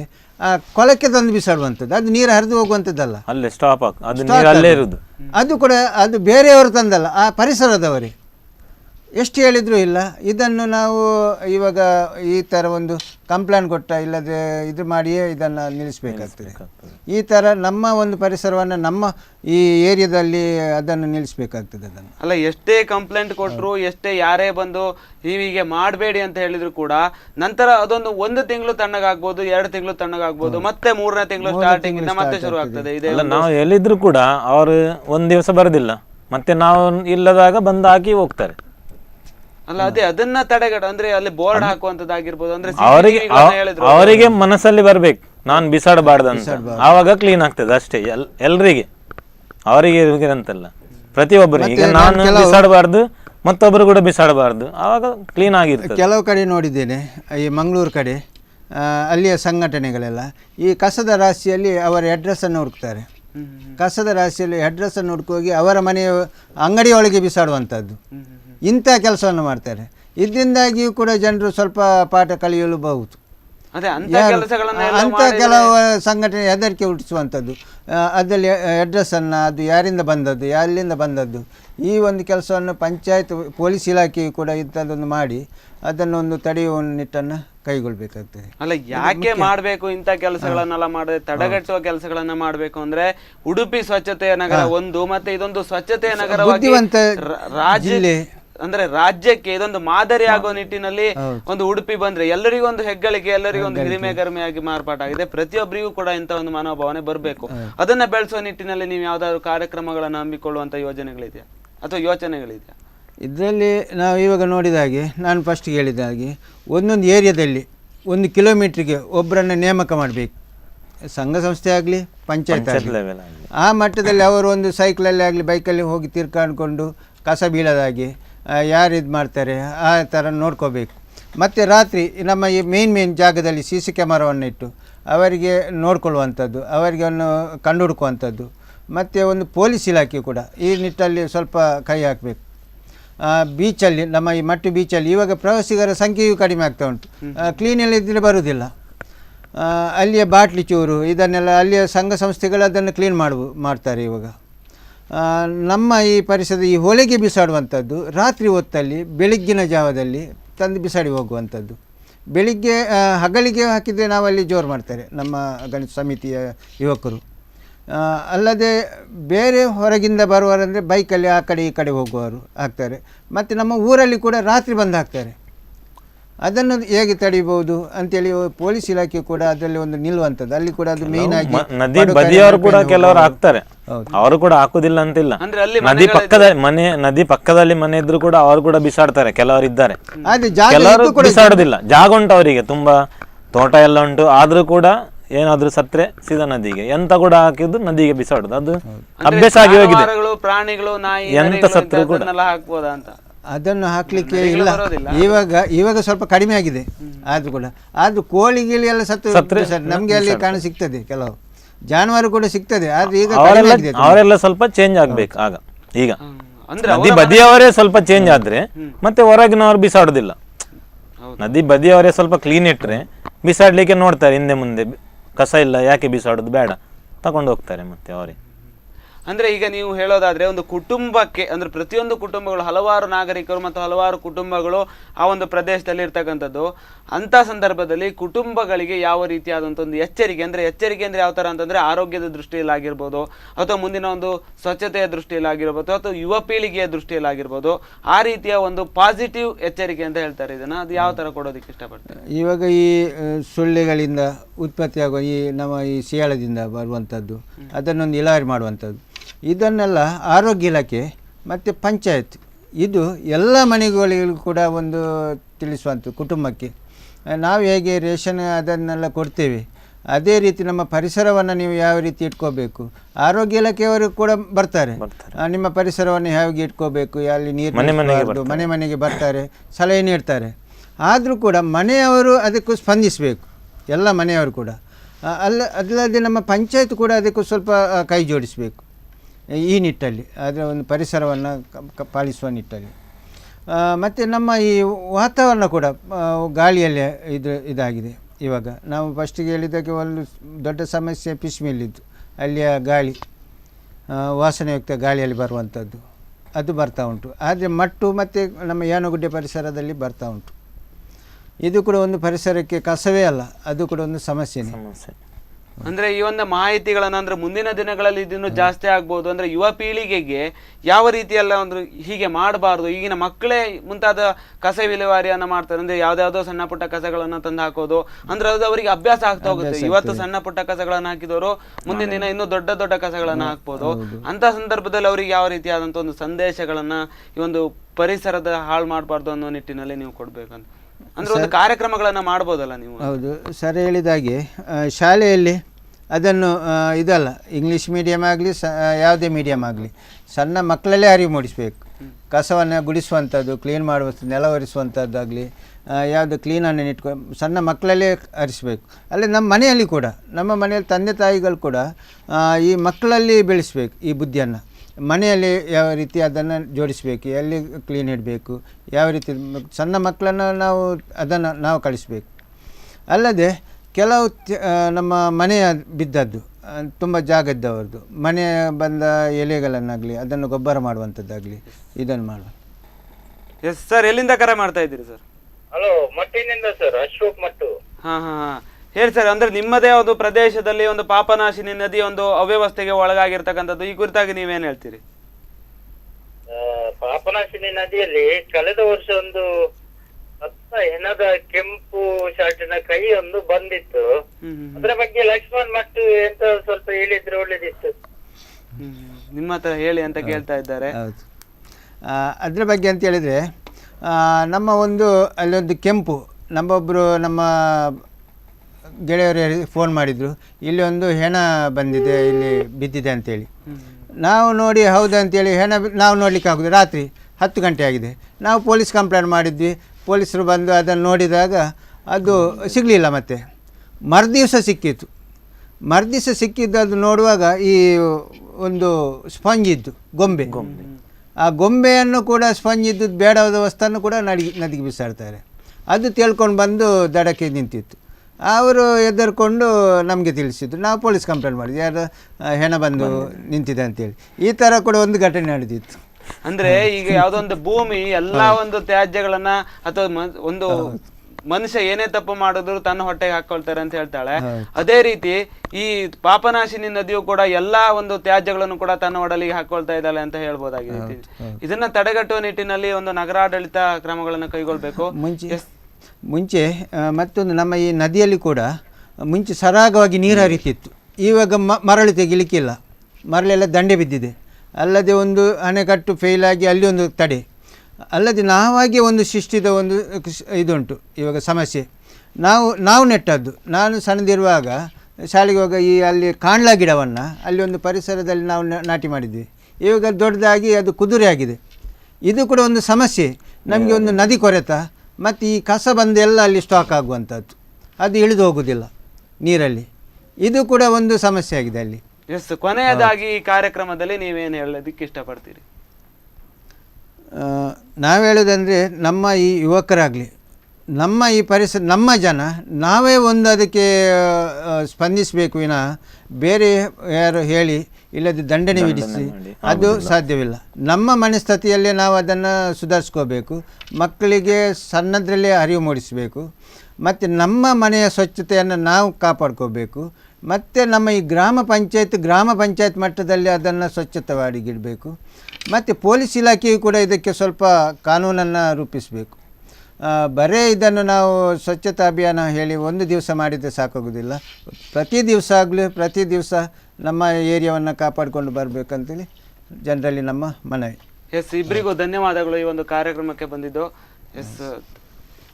ಎಸ್ ನೋಡಿದ್ರಲ್ಲ ವೀಕ್ಷಕರೇ, ಒಂದು ಪಾಪನಾಶಿನಿ ನದಿಯ ಒಂದು ಅವ್ಯವಸ್ಥೆಯ ಬಗ್ಗೆ ಎಷ್ಟೊತ್ತು ನನ್ನ ಜೊತೆ ಚರ್ಚೆಯನ್ನು ಮಾಡಿದ್ರು. ಅವರು ಹೇಳುವ ಪ್ರಕಾರ ತಮ್ಮ ಒಂದು ಸಮಸ್ಯೆಗಳನ್ನು, ನಮ್ಮ ಕಾಲ್ಬುಡದಲ್ಲಿರ್ತಕ್ಕಂಥ ಒಂದು ಅವ್ಯವಸ್ಥೆಯನ್ನು ನಾವೇ ಸರಿ ಮಾಡ್ಕೊಳ್ಬೇಕೇ ವಿನಃ ಬೇರೆ ಇನ್ಯಾರೋ ಸರಿ ಮಾಡೋದಕ್ಕೆ ಆಗೋದಿಲ್ಲ. ಅವರ ಸಹಾಯವನ್ನು ನಾವು ಪಡಿಬೋದೇ ವಿನಃ ಆದರೆ ಸರಿ ಮಾಡುವಂಥ ಕರ್ತವ್ಯ ಮತ್ತು ಸರ್ವೆ ಮಾಡುವಂಥ ಒಂದು ಯೋಚನೆಗಳು ಎರಡೂ ಕೂಡ ನಮಗೆ ಬರಬೇಕು. ಆದ್ದರಿಂದ ಒಂದು ಉತ್ತಮವಾದಂಥ ಒಂದು ಸಮಾಜ ನಿರ್ಮಾಣವಾಗುತ್ತೆ ಅಂತಕ್ಕಂಥ ಮಾತುಗಳನ್ನು ಹೇಳಿದ್ರು. ಮತ್ತು ಒಂದು ಉಡುಪಿ ಜಿಲ್ಲೆ ಸ್ವಚ್ಛತೆಯ ನಗರಿ ಅದು ರಾಜ್ಯಕ್ಕೆ ಮಾದರಿ ಆಗಬೇಕು, ಇಡೀ ದೇಶಕ್ಕೆ ಮಾದರಿ ಆಗಬೇಕು. ಆಗ ಇಡೀ ಒಂದು ಅಲ್ಲಿನ ಜನತೆ ಆಗಿರ್ಬೋದು, ಪ್ರತಿಯೊಬ್ಬರು ಕೂಡ ಸ್ವಚ್ಛತೆಯಿಂದ ಇರ್ಬೋದು ಅಂತ ಹೇಳ್ತಾ ಈ ಕಾರ್ಯಕ್ರಮವನ್ನು ಇಲ್ಲಿಗೆ ಮುಗಿಸ್ತಾ ಇದ್ದೇನೆ. ಇನ್ನಷ್ಟು ಸುದ್ದಿ ಮತ್ತು ಮನರಂಜನೆಗಳಿಗಾಗಿ ನೋಡ್ತಾ ಇರಿ ಸ್ಪಂದನ ಟಿವಿ.